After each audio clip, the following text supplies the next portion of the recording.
I'd like to bring us back into open session at, what time is it? 6:31. Could I get there's no action to be taken from our executive session. We need to discuss date and time, which we are going to do potentially February 24th at 6 p.m. And could I get a motion to adjourn the meeting, please? Motion to adjourn. Second that.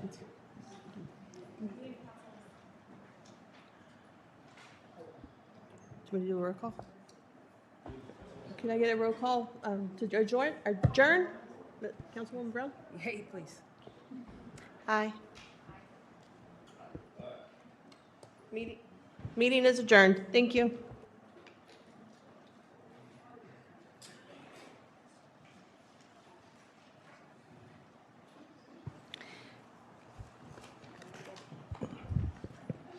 Good evening. I would like to call the City of Cibolo Council meeting for February 10th to order. We have roll call and excused absences. Well, Ms. Cunningham is here, Councilwoman Cunningham is here, and Mr. Roberts are here, but they are just stepped away for a moment.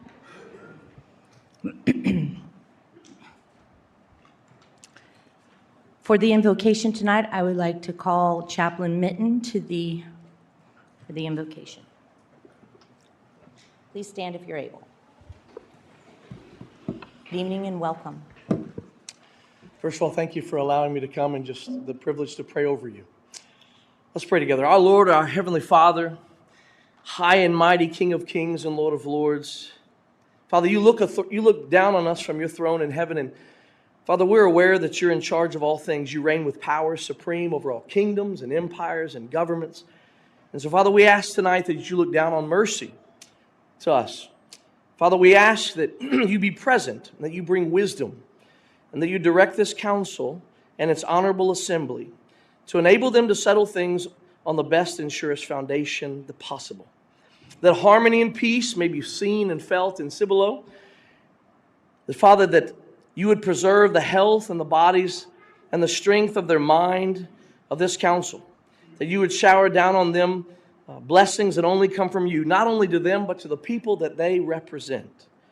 Father, we know that every good and perfect gift comes down from the Father of lights. And so, Father, it is in that name that we ask that, Lord, you would be with us all, that you would be with the mayor, the council members, the officials, and all the attendants here. That, Lord, we would respect each other, and that we'd honor you in all we do and all we say. And we ask this in the name of Jesus Christ, your Son and our Savior. Amen. Thank you.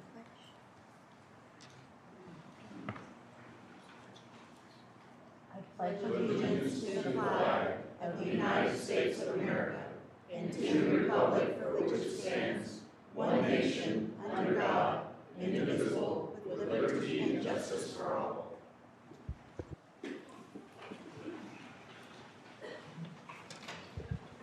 Okay, this evening we have a proclamation for teen dating. Thank you.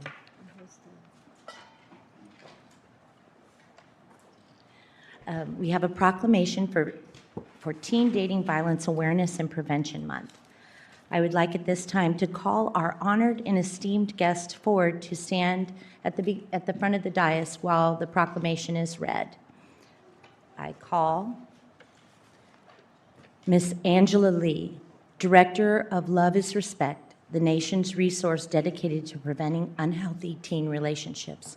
Welcome and thank you for coming this evening.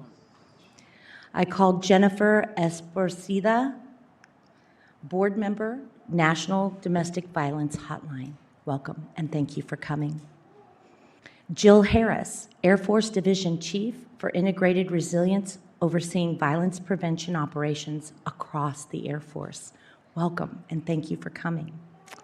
Ashton Rudy, Crime Victim Liaison from our illustrious Cibolo Police Department. Welcome and thank you for coming.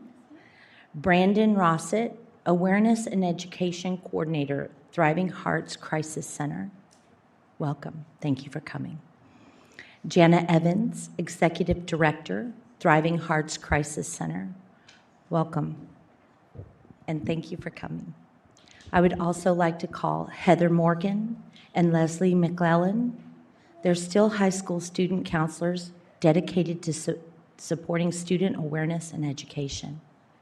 Welcome, and thank you for coming. So go ahead and step all the way forward to the dais here, and I will turn over the proclamation to Councilwoman Marissa Allen. Thank you so much, Mayor Latimer, and thank you again to all of our guests who are here with us tonight. Your work in prevention, education, and awareness is deeply appreciated by our community. Proclamation, designation of February 2026 as National Teen Dating Violence Awareness and Prevention Month. Whereas about 1 in 12 high school students in the United States have experienced physical or sexual dating violence, which can upend the lives of young people during some of their most formative years and have lifelong consequences. And whereas survivors of teen dating violence are more likely to suffer from symptoms of depression, anxiety, substance abuse, eating disorders, unwanted pregnancy, and suicide. And whereas experiencing an unhealthy or abusive relationship as a teen can increase a young person's risk of facing violent in intimate relationships throughout their lives. And whereas respectful, supportive, and nonviolent relationships are key to safety, health, and academic success. And whereas parents, teachers, coaches, and many others have the power to influence youth in positive ways by providing examples, guidance, and open conversation to promote healthy teen dating relationships.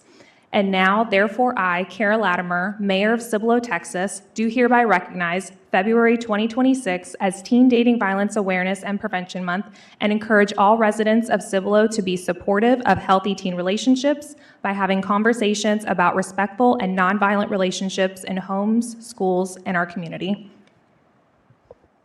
Thank you.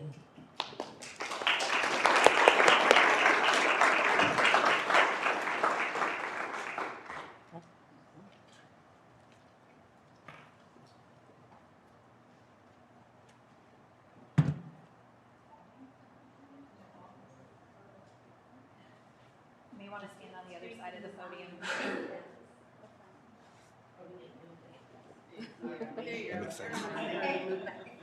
That makes sense.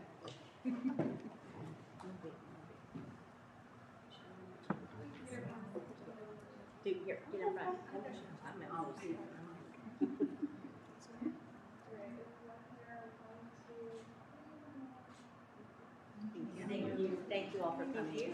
Thank you. Good work. Appreciate you. Thank you so much for coming. Thank you all for coming. Thank you so much. Thank you so much. Thank you for coming. Thank you so much for the work you do. Amazing. Thank you for the work you do for us. Thank you so much.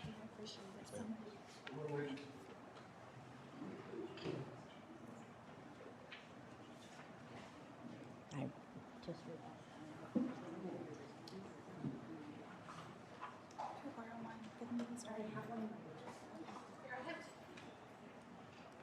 Okay.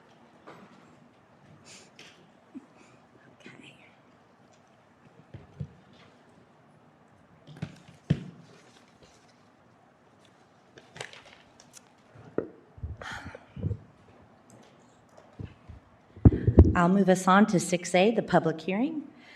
A is to conduct a public hearing regarding a request to amend the future land use map in the Cibolo Tomorrow Comprehensive Plan to change the future land use designation from community residential to compact residential for certain real properties located at 4240 and 4270 Green Valley Road, legally described as ABS 137 Sir T. Garcia, 6.8620 acres, and ABS 137 Sir T. Garcia, 4.9580 acres. Mr. Spencer, welcome. Good evening, Mayor and Council. So the owners are Gary and Darla Punt. The representatives are Killing Griffin and Fairmont. This is located at 4240 and 4270 Green Valley Road, approximately 11.82 acres. This is near the intersection of Green Valley Road and FM 1103. This is in Council Place 3. The existing future land use map has this area called out as community residential. The applicant is requesting that it be changed to compact residential. The existing zoning is low-density, single-family residential, SF2. The existing use is single-family residential, and the proposed use is for multifamily residential. On behalf of the property owners, the applicant is requesting an amendment to the future land use map, also known as the FLUME, contained within the Cibolo Tomorrow Comprehensive Plan to change the future land use designation from community residential to compact residential. This is for 2 parcels totaling 11.82 acres at 4240 Green Valley Road and 4270 Green Valley Road. According to the applicant's narrative letter, which is attached within your packets, they intend to develop an approximately 248-unit senior 55 and up residential community on the property. In accordance with Section 211.004 of the Texas Local Government Code, zoning regulations must be adopted in accordance with the adopted comprehensive plan. So when a proposed development, such as land use and zoning districts, are not consistent with either the text of the comprehensive plan or the boundaries, as in this case, as shown on the future land use map, or any applicable maps within the comprehensive plan, an amendment to the comprehensive plan will be required per section 3.6 of the city's Unified Development Code. The city's future land use map was adopted as a part of the 2024 Cibolo Tomorrow Comprehensive Plan, and that was on September 10th of 2024 under Ordinance 1465. The subject properties are currently designated as community residential on the FLUME. According to the comprehensive plan, the community residential place type includes predominantly single-family housing developments located throughout the community. Primary land uses within that community residential consist of single-family detached homes. The applicant is requesting a FLUME amendment from community residential to compact residential. Compact residential supports a variety of housing types, which includes multifamily. If this future land use map is approved, which is a later item on tonight's agenda, the applicant can proceed with their initial request to rezone those parcels from SF2 to MF2 to allow for the proposed development and ensure consistency with the comprehensive plan. Public notice was published in the Seguin Gazette on November 30th of 2025 in the city's website for the Planning and Zoning Commission, and a separate notice was published in the Seguin Gazette for City Council's meeting today in the Seguin Gazette on January 25th. As of the date of this report, no public comments have been received. At its January 14th regular meeting, the Planning and Zoning Commission unanimously voted 0-7 to recommend denial of the future land use map from community residential to compact residential. And then we also have within your packets a snippet from Section 3.6D of the city's UDC, which provides direction to council when considering an amendment to the comprehensive plan. And I do believe that the applicant is here as well if you have any questions. Would the applicant like to do any presentation or? Yeah, we do have a presentation for the applicant, if our IT can pull up their PowerPoint. Thank you. Good evening, Council. My name is Nuruddin Kalam. I'm with Killing Griffin in Fairmont. We're prepared to make a presentation either during the public hearing period or during the consideration of the action item. If you'd like to hear public comment first, and then we can make our presentation during the consideration of the ordinance. However you would like to proceed.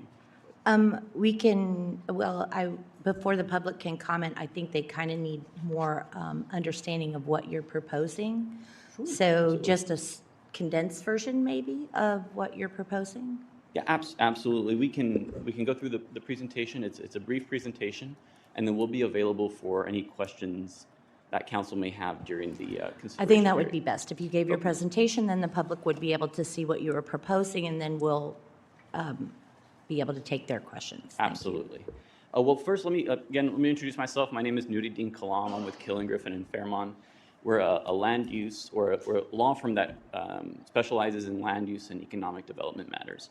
And we're here on behalf of the Kittle Property Group in the plan amendment request. So first, I want to introduce Erica Scott and Carly Gass. Carly Gass, who's here as part of, on behalf of the Kittle Property Group. Carly will begin the presentation discussing more about the project, its details, and the process that Kittle went through in selecting this property. So we do have some material available if you'd like, outlining some of the project details if you'd like to review those. Thank you. And we do have a copy as well for the city secretary, absolutely.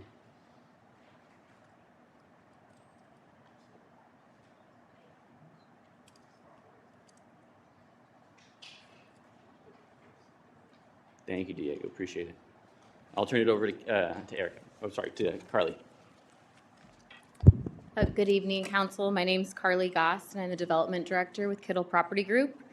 Kittle Property Group is a multifamily developer, general contractor, and property management firm headquartered out of Indianapolis. In Texas, though, we have a very large presence. We currently have 18 properties operating and 7 more under construction. Of these 25 properties in Texas, 6 of them are senior affordable developments. And we're here tonight about another senior community called Solera Commons. This would be a 248-unit affordable senior development on 11 acres at 4240 Green Valley Road. We're partnering with the Alamo Area Housing Finance Corporation. There are a lot of developers out there that are willing to undertake senior housing, and oftentimes it's very high-end, assisted living or even nursing homes. Those willing to do senior housing with modest rents are few and far between, which is what we're proposing.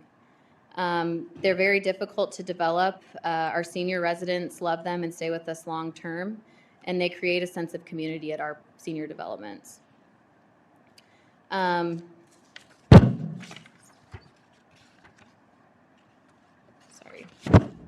These developments are very difficult in comparison to traditional multifamily developments because we only offer 1 and 2 bedroom units.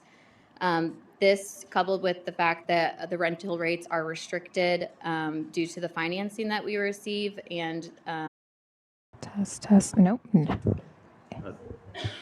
It was on. Look, now it's off. And it's on green. It's going in and out. test. Okay, I think this is back.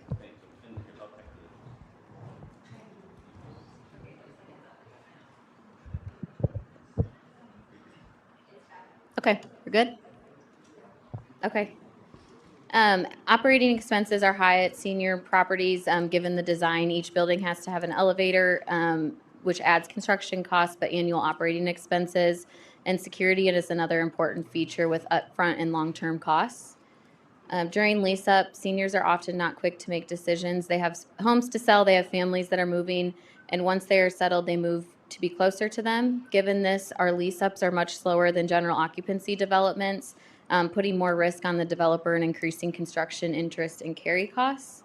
So given all of these issues, finding the right site at the right price is important, and that's what we found with these parcels on Green Valley Road.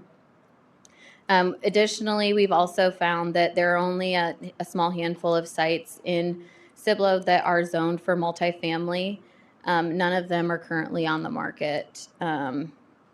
Most seniors want to stay in their community, and Solera Commons is an important part of housing in which we would appreciate your consideration. And I think you have the handout. This just kind of summarizes everything I just went over. It does have some photos of similar properties, and it also highlights the community and unit amenities along with the services that we'll be providing at the development. Thank you. Thank you, Carly. Appreciate it. With a little bit more background on the project, we wanted to move forward with describing the request, the mechanism that would potentially allow for this proposed multifamily project. So we're familiar with the location of the site. The property is located near the intersection of Green Valley Road and FM 1103. So just a closer look at the property. You'll see its proximity to Cibolo Valley Elementary. A little bit more detail on the property. It's approximately 12 acres. It's currently zoned, as Aaron described, SF2, and has a land use designation of community residential, which does not allow for the multifamily zoning district. So our request is to amend the future land use map from community residential to compact residential, with the eventual, if this is approved, the request for rezoning from SF2 to MF2. As Carly described, the purpose of the plan amendment and the eventual rezoning request would be to allow for a multifamily residential development or senior residential multifamily development. This is a snippet from the future land use map. As you'll see, it's designated community residential, and it abuts neighborhood commercial. Not described in the picture posted here, it also fronts a minor arterial road. This is a conceptual rendering. I think you all have either a copy of that rendering or something similar in the packet that you all have. Shown on the property, this is what the site is proposed as. Because it is a multifamily project, it will have to go through the site plan review process. So any changes that are needed to abide by the city regulations, city code for multifamily projects, Kittle Property Group will make those changes at the site plan review process or the permitting stage. So this is the first step in the entitlements process. Is that, I hear a beeping sound. Is that a timer? I'm sorry. Oh, that's fine. Okay, thank you. I do know that sometimes it's time restricted, but we wanted to get through. Perfect. Thank you so much. And so with that in mind, we'll go forward. This is a project that Kittle has developed in San Marcos. As shown here, it's a 4-story building. What we're proposing is a 3-story building. We show this just to demonstrate the quality of build that the Kittle Property Group develops. Here's another project in Beaumont. Again, another 4-story project, but this one, as described, is a proposed 3-story site. These are some. So we understand and respect deeply the city's process and hard work put into developing the comprehensive plan. We understand that it takes months and years to develop a plan, a comprehensive plan with city input, with staff input, and with council input.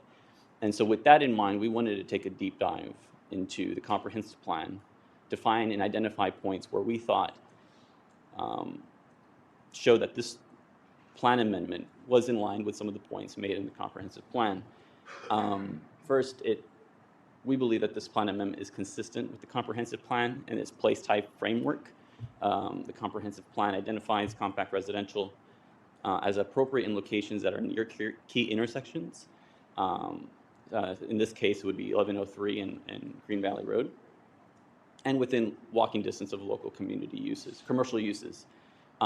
There is a growing commercial sector along FM 1103, and we believe this project, if developed, would be well placed near a growing area of commercial uses. Where we pulled that from the plan was in the description of the place type.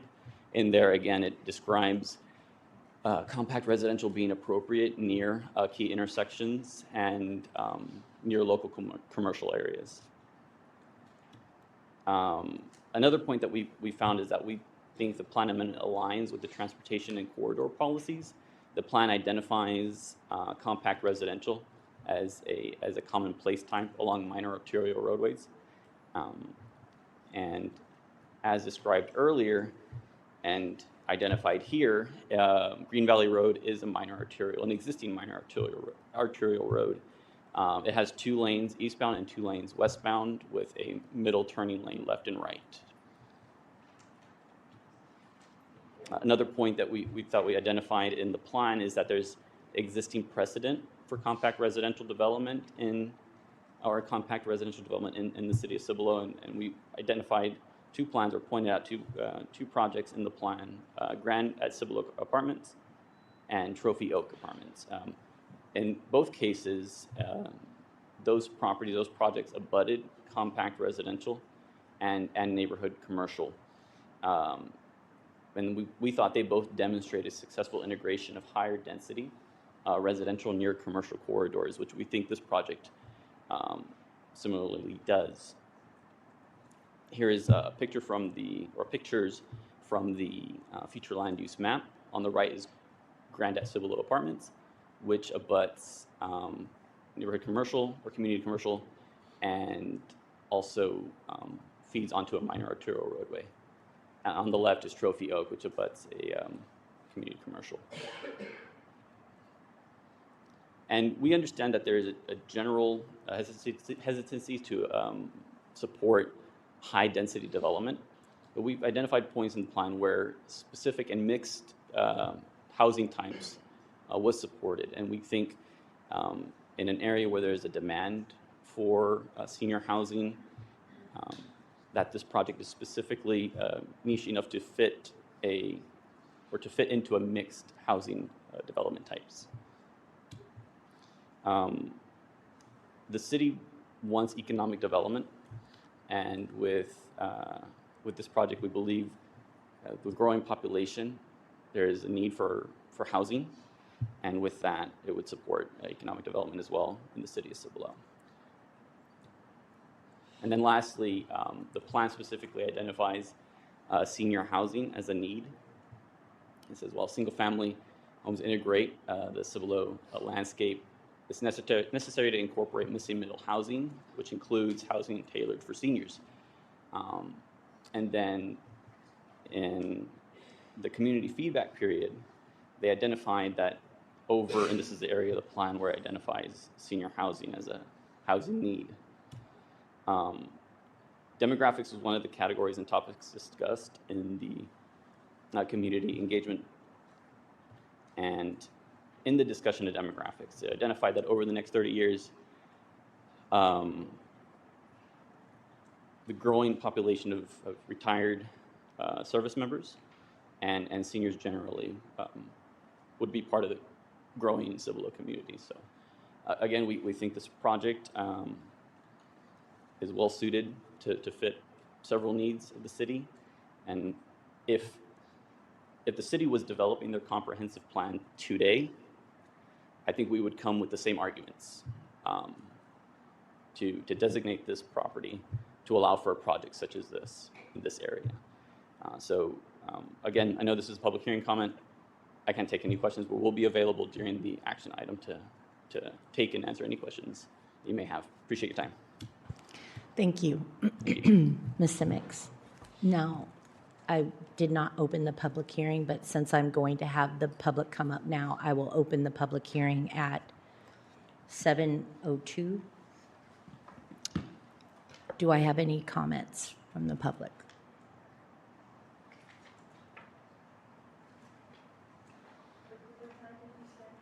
Well, I'm going to open, because they just did the presentation, so since we weren't calling for the public yet, I'm going to open the public hearing at 7:02, having given them that information.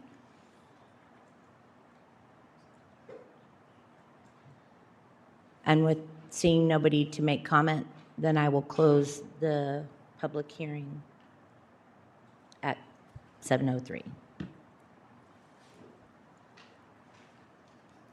Did anybody want to talk? Did you want to talk? The past 2 years I've been here. Okay, in the public hearing, I apologize.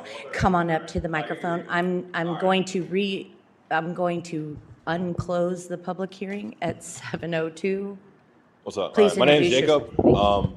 Small time I've been here, I've seen way too many outlets, way too many big stuff, all this construction. The dude outside of Buffalo Crossing sold his land. Now they're plowing it, building a bunch of concrete, trying not to curse, bunch of concrete. I think it's ridiculous. It's absolutely ridiculous. The senior care, how about the children take care of their parents? How about that? What about that? Why are we taking away single family homes? Again, I've only been here like 2.5 years. Left the Navy, came here, married my wife, we got a baby. I'm getting out of here. I don't like any of this. Y'all building too many roads, too many streets, all this construction, all this crap. I don't want to be here. I'm going west. I'm getting out of here. You know what I'm saying? I'm going to get like some country land away from all this crap. So I don't like the city stuff. People, I think anyone that works in the government that wears a suit should be investigated personally. But that's a whole different conversation. So I got a lot to say. If you let me sit here and talk, I'm gonna talk the whole time. So Well, we would like it to be specifically about your feelings about this particular project on this? Yeah, I don't on like this- it. Okay. I don't like it. You shouldn't take single family things and turn it into a money making scheme. Where's that money going to go? San Marcos, $4.4 million to Israel. What about that? Oh, y'all don't want to talk about that, do you? $4.4 million to Israel. How about that, Ben? No, y'all knew about that, did you? Exactly. Flock safety cameras. How about that stuff? Y'all don't know. You just care about profit. That's why you're wearing a suit and tie. Care about profit. They're going to go back and check their, try not to curse. They're going to go back and check their stocks. Trying really hard not to curse. But you know what I'm saying? They go back, check their 401k and their stocks and all that. Doesn't help anybody. Well, I Them making money appreciate doesn't your help. Passion. Absolutely, for man. the This community. is America. This is our city. This is our country. We're sitting back letting people make money for what? It's not helping us. It's not helping anybody.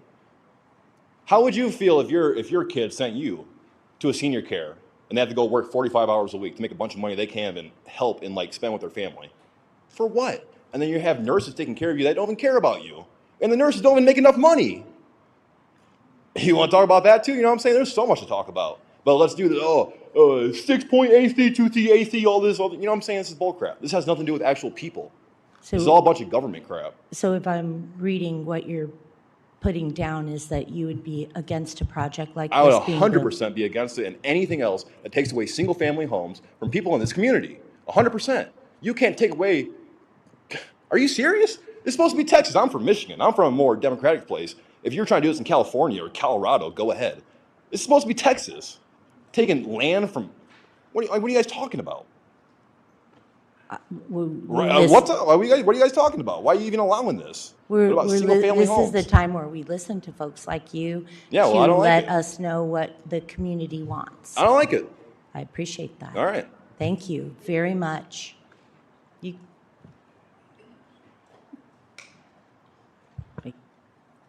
Let me start by saying I'm not going anywhere. I'm staying right here in Cibolo. I have a quick question, and I don't even know if it's in order, but if it voted down 0-7, is there any chance we can find out why planning and zoning turned it down?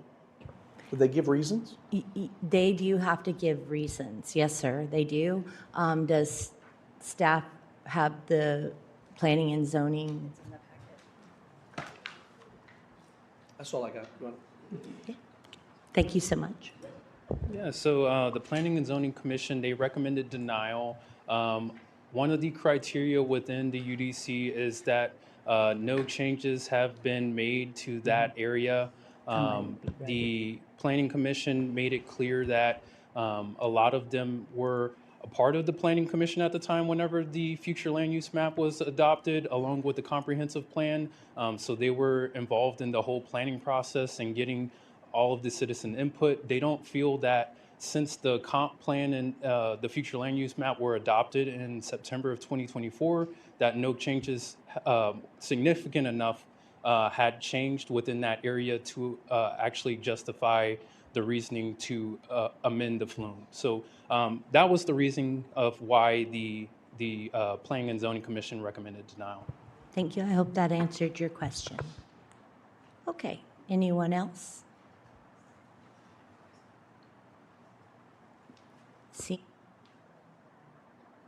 Seeing none, then I will close the public hearing at 7:08. Okay, thank you all for speaking up.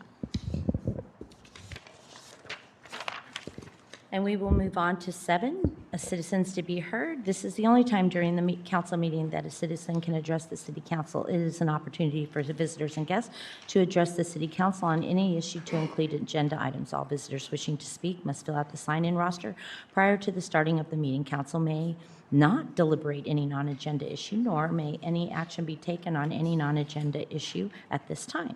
However, the City Council may present any factual responses to items brought up by citizens. All remarks shall be addressed to the council as a body.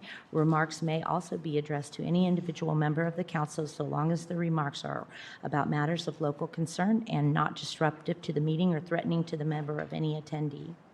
To the member or any attendee, including city staff. Any person violating this policy may be requested to leave the meeting, but no person may be requested to leave or forced to leave the meeting because of the viewpoint expressed. This meeting is live streamed.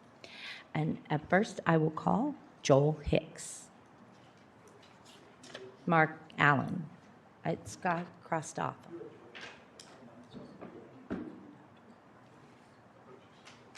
Mark Allen. Good evening, everybody. Good evening.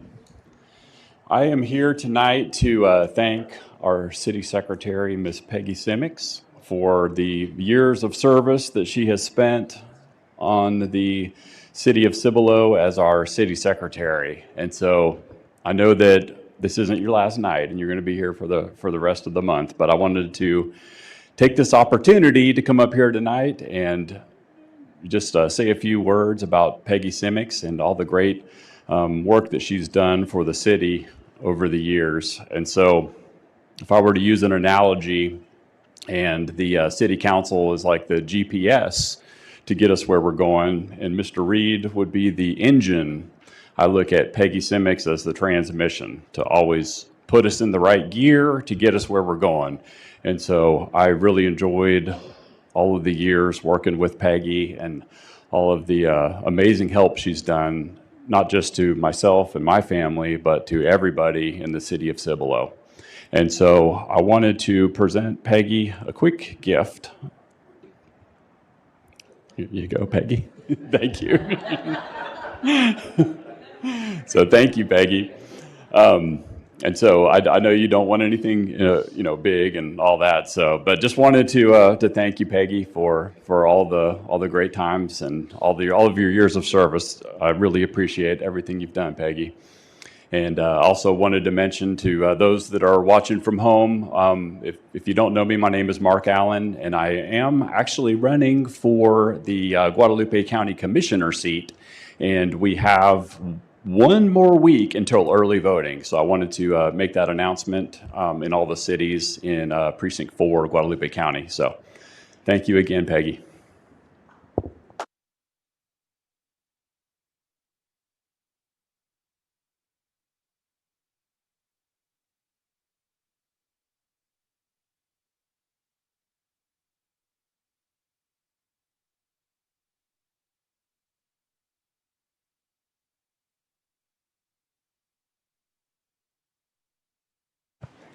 Joel Hicks. Welcome and good evening. Good evening. Thank you, Mayor and Council. Couple things. Yes, thank you, Peggy, for all your years of service. I know that when I first got on, one thing that you told me was, Joel, you're one vote. And just because you might want something doesn't mean you're always going to get it. You've got to make sure the rest of them convey that that's what we need to do to better the city of Cibolo. But thank you for all your years of service. You've been there, helping with the Cibolo Fest, the Shred Days. You're going to be missed by many. And I just want to say thank you, Peggy, for everything. Okay. Another thing I've got is the PIA. My concern on the PIA that y'all be discussing tonight is the fact that the road that's going to cut across, all of that's all floodplain. And my concern is if you're going to put that road in there that cuts across there like that, are we going to have to lift it up and fully concrete it like we did Turning Stone, between the front part of Turning Stone and the back part of Turning Stone? Then you're going to look at, when we flood, you're going to have crews out there cleaning that. They have to clean the parking lot. There's a lot to this. And they're giving us 9 acres. I get it.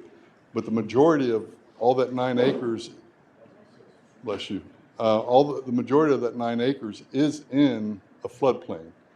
I mean, I think that the property's worth something, but not what they're asking y'all to approve tonight.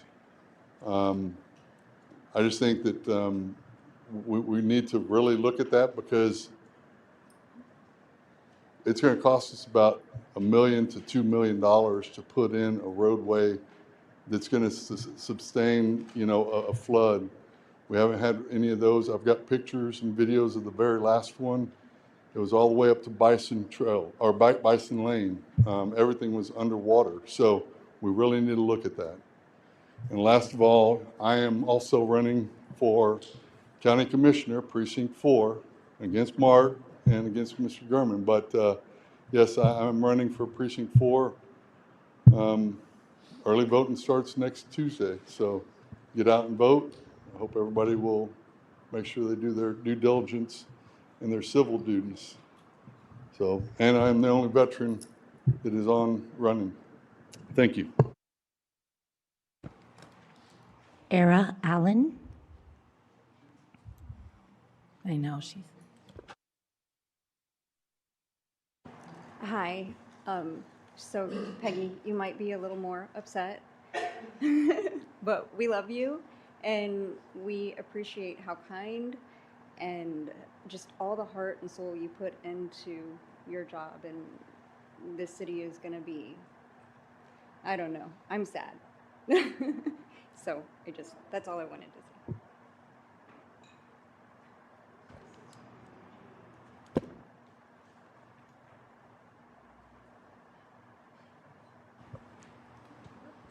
So pretty. Stosh Boyle.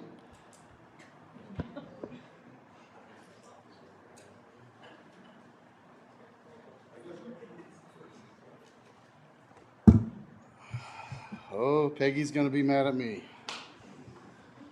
Well, former Councilman Reggie Bone, I think, said it best. He said, when I think of Cibolo, I think of Peggy Simics. And just a few simple words, and that really resonates with anybody that pretty much has anything to do with the city of Cibolo, whether it's paying a water bill, whether it's coming to municipal court, whether it's to come to a council meeting.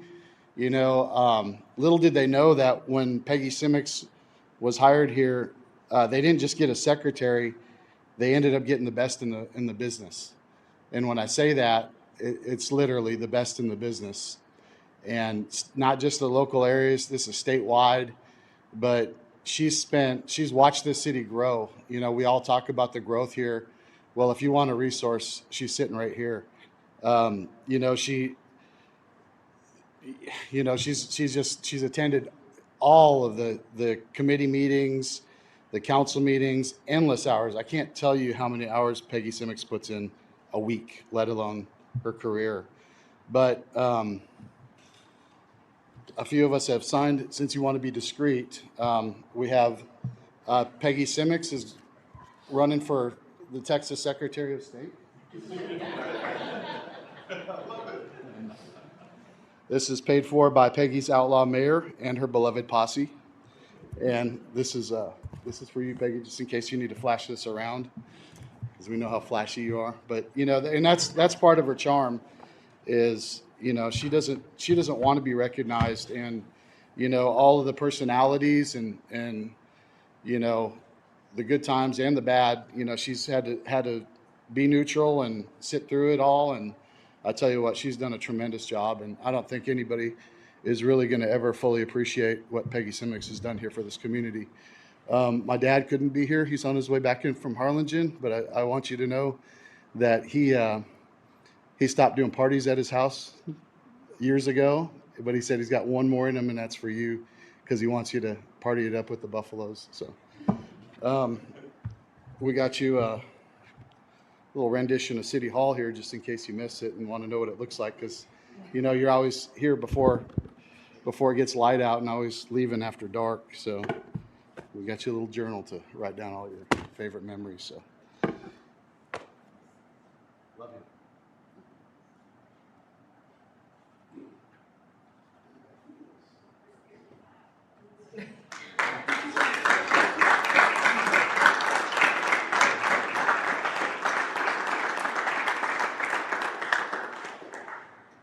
Miss Maggie Titterington.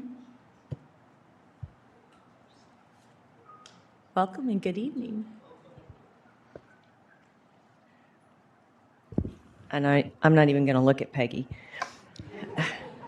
Good evening, Council. I want to express my thanks on behalf of Green Valley SUD for those of you who supported their wastewater treatment plant opening. Pretty amazing. I found out a lot of things that I never really wanted to know about wastewater, but it's very fascinating about how much they do for the community. But thank you again for that support. They really appreciated it. Next Tuesday is our State of the Cities. Very much looking forward to seeing all three cities present their projects, their successes from 2025, and the things going on for 2026. We are looking at a sold-out luncheon. You still have until midnight tonight if you have not RSVP'd for that, but we are well over 200 attendees right now. So, that was nice. So if you're going to RSVP, please do so online. Also, if you could please mark your calendars, iCode is reopening under new ownership. They would like to do another just introduction into the city of Cibolo. That is on the 23rd of February at 3 p.m. So if you can attend and welcome the new owners of it, that would be fantastic. And last but not least, our MAC committee is doing a veteran-owned business expo. This is going to be at Wayland Baptist University. It's on March 27th, and they currently have the application online if you want to be a business, if you're a veteran-owned business, to let everybody know about your business, as well as if you're hiring for employees. Again, that's going to be on the 27th of March, 10 a.m. to 2 p.m. at Wayland Baptist University. It's free to attend, but the businesses that are registering, I believe, if you're a chamber member, it's only $35 for a 10 by 10 area and $50 if you're a non-member. So please just go to thechamber.info if you want to be a part of that. Thank you. For the factual statement, I would like you to know that the city of Cibolo's State of the City video will be the best. Okay. Okay, no pressure. Dr. Sarah Harper. Good evening and welcome. I always forget I put my title on there. Hi. So normally I'm here in a more professional capacity, but today I get to be a proud parent. So I've gotten to serve as the adult advisor or volunteer with the Cibolo Youth Advisory Council since it restarted last year. And my son is a member, but I appreciate the attention and the initiative that city staff and council have given to provide a mechanism through which young people in Cibolo can have a voice, they can play a role, and they can learn more about what happens in the place that they live. When they feel their community is open to connecting with them and the values, their voice, and their needs or their wants, their experiences, their want to invest in the city themselves, they want to contribute and build that trust and collaboration. So through the first year of Kayak, it's had some hiccups and some slow starts and confusion, but the heart and willingness of the members has persisted. I've enjoyed seeing the increasing enthusiasm from council and city staff. Councilwoman Cunningham, Mr. Huggins, it's someone I'm not naming to the right because she's gotten it a lot. Every month and at different events, Councilwoman Sanchez-Stevens, Councilwoman, sorry, I'm writing them all down, Brown, and others who have come and dedicated their time and energy to present to the students and be there present with them. We've had a wonderful opportunity 2 weeks ago to attend the Texas Youth Advisory Commission Annual Summit in Cedar Hill with several other councils and civic leaders from across the state of Texas. And funds from the city and money raised by the members themselves through their holiday bake sale and hours of face painting supported that travel. So these kids and these leaders, they come alive with ideas and enthusiasm when they connected with other motivated young people. On the wave of that momentum and given the time to work together, they have exciting things planned and more possibilities can come to fruition if we keep this flame alive with your continued investment, support, and being embraced by the community. So I remain motivated to serve and support how I can, and I count myself incredibly blessed to see what I've seen. To get this firsthand glimpse that I wish the rest of the city gets to see every month. So it is stirring in our future leaders. It is contagious and it gives hope. So there's a lot they can do. There's so much they want to do, and the city can give a lot of latitude to continue to let that shine. So I want to say thank you, and they're really, really cool. That's awesome. Thank you. Thank you for sharing that. Jacob Cooks. First thing, I don't understand how y'all can understand that Cash Patel lying on stand, FBI director saying there's no credible evidence of anyone trafficking kids in the Epstein files. What about that? That's the first thing. He should be in jail right now. Cash Patel should be in prison. All right, let me get my speech ready. It's about flock safety cameras. You're the chief that said you like the flock safety cameras, right? Yeah, I remember you. I'm here tonight to speak about flock safety cameras and the serious problems they create for our city. These cameras are marketed as tools for public safety, but the reality is far more troubling. They track every vehicle, everywhere, at all time, essentially turning our streets into a digital tracker. Let's be clear, what these cameras do is a direct infringement on the Fourth Amendment, which protects us against unreasonable searches and seizures. Our Constitution doesn't say unreasonable searches are fine if a private company does it. I'm sorry, I'm trying not to get pissed off. Yet, that is exactly what is happening here. By allowing these cameras, we are accepting constant surveillance without probable cause, undermining the very freedoms we are supposed to defend. This is especially ironic when we consider the political rhetoric often cited in this city. Many claim to support small government, limited authority, and personal liberty. Yet here we are, paying private companies to monitor our neighbors, collecting sensitive data on everyone who drives by. This is textbook contradiction. Advocating freedom in words while enabling surveillance state is bad practice. And the issue goes beyond ideology. It's about priorities. While we funnel money to private surveillance programs and even foreign aid, including large lump sums to Israel, $4.4 million from San Marcos, look at the city, dude. Look at all this bullcrap that they're building. Every dollar spent on constant monitoring is a dollar not invested in public services that actually make a difference for our residents. I urge city council, I already know y'all aren't going to. You're building more cameras. You got probably a bunch of contracts with them, don't you? I urge the city council to reconsider, which I know you're not going to, flock safety cameras and align our policies with both our constitutional principles and our community's real needs. Liberty, privacy, and common sense demand nothing else. This country is eaten up by profit and leaving the common citizen behind to be tracked, monitored, and called conspiracy theorists when they notice a very unsettling pattern. All this data is funneled and used by Palantir, whose co-owner is an open Satanist and wants every citizen to have a tracking number assigned to them. They use this technology across the world to blow up kids, and now it's being used on our streets. Everybody involved in the government is allowing this to happen and make profit off of all Americans. I wish I had more time, dude, but again, look up Palantir, look up Elon Musk wearing a demon suit. I think it was like 2019, dude was wearing a demon suit. And then he's in the White House making deals. He's in the White House helping people. These people are Satanists. And Donna, you look like you're about to fall asleep. And this is ridiculous, man. Like I'm saying you're talking about real crap. Kids getting trafficked, people getting killed, mutilated, and then you're worried about city streets and all this crap. What about our government? What about tyrannical government? What about the Second Amendment? And no one actually cares about that. None of y'all care about anything. All y'all care about is a bunch of money. And that's why I'm leaving. That's why everyone I know is getting out of here. So I'm out of here. Y'all have a good night. Thank you. Gary Punat. Welcome and good evening. Thank you, Council. I am here tonight speaking to you regarding the recommendation to deny the requested zoning change for my properties at 4240 and 4270 Green Valley Road. My wife and I have lived at 4240 Green Valley Road for 34 years, and we acquired our neighbor's 5-acre property in 2019. We have been good residents to this community. Specifically, we worked with the city on the Turning Stone development. We agreed to grant the easement to the city for a watershed for the detention pond that's directly across the street from my property. This easement is an entire acre, it runs the length of our property.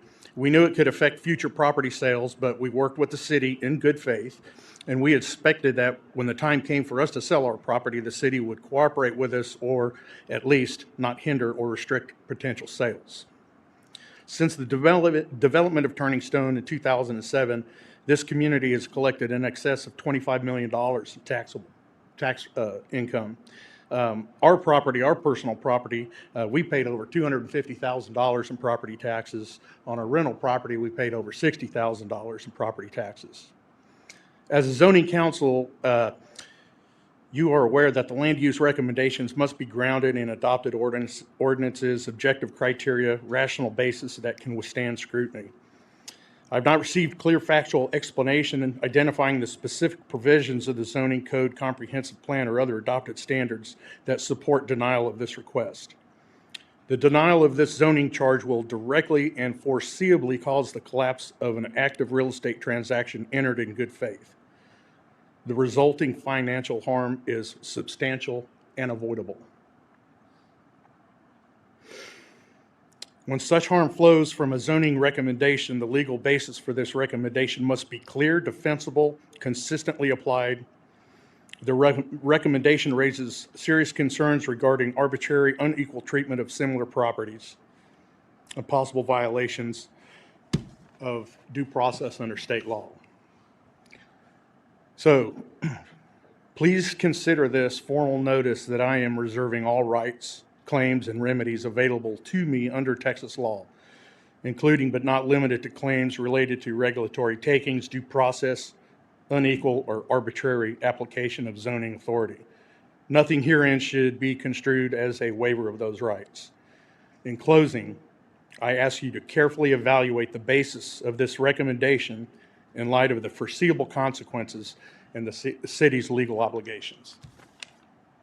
I would like to make one clarifying statement. We're not making a zoning change at this moment. We're making a future land use map change. Just for clarification. Thank you.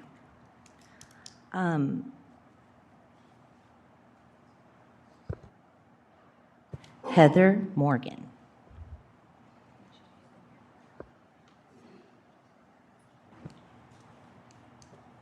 Okay. I would like to call the Youth Council.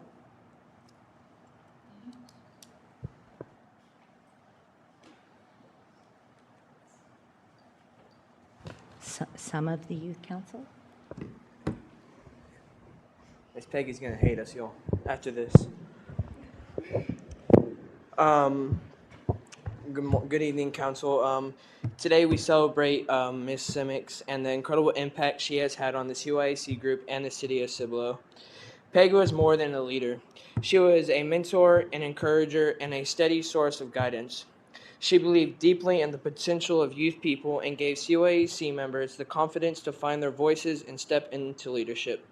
She didn't just guide meetings, she helped shape futures. Because of her patience and encouragement, many young leaders gained confidence, learned responsibilities, and developed a true sense of civic pride. Her dedication to the city of Cibolo has been just as meaningful. Peggy served with integrity, compassion, and a genuine love for the community.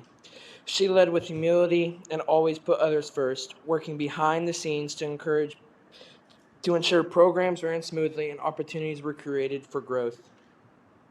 Her commitment strengthened the connections between the city and its youth, leaving a legacy that will continue for the years to come. Peggy, your influence will be felt in the lives you've touched and the community you've helped build. Thank you for your mentorship, your service, and your unwavering support. Congratulations on your retirement. You will be truly missed, but your impact will never be forgotten. Thank you.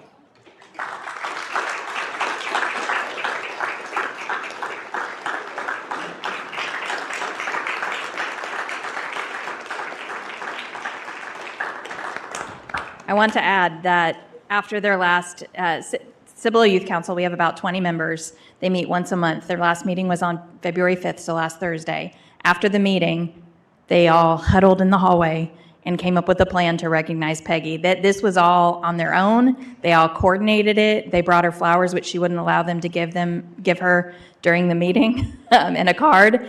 But this was all on their own. They really do appreciate you, and I just wanted to make sure that everyone knew this is not an adult-directed thing. They did this on their own. We also appreciate Ms. Cunningham. Thank you. Wow. That was emotional. All right, moving on to 8, consent agenda. All items listed below are considered to be routine and non-controversial by the council and will be approved by one motion. There will be no separate discussion of these items unless a council member requests, in which case the item will be removed from the consent agenda and will be considered as part of the order of business. A, approval of the minutes of the city council meeting held on January 27th, 2026. Second. I have a motion and a second. Marissa, Councilwoman.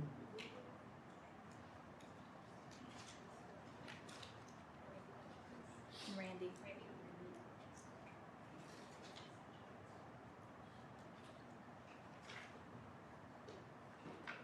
How come yours came up in one system?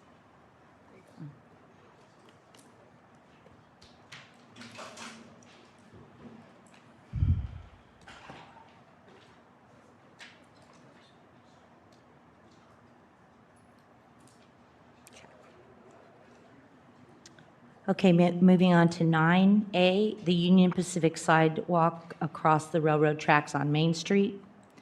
I bring this up every council meeting because I vowed that until we actually have a sidewalk over Main Street, over the railroad tracks at Main Street, I would keep it on the agenda. So I believe we will be talking about that in the capital, or the staff updates.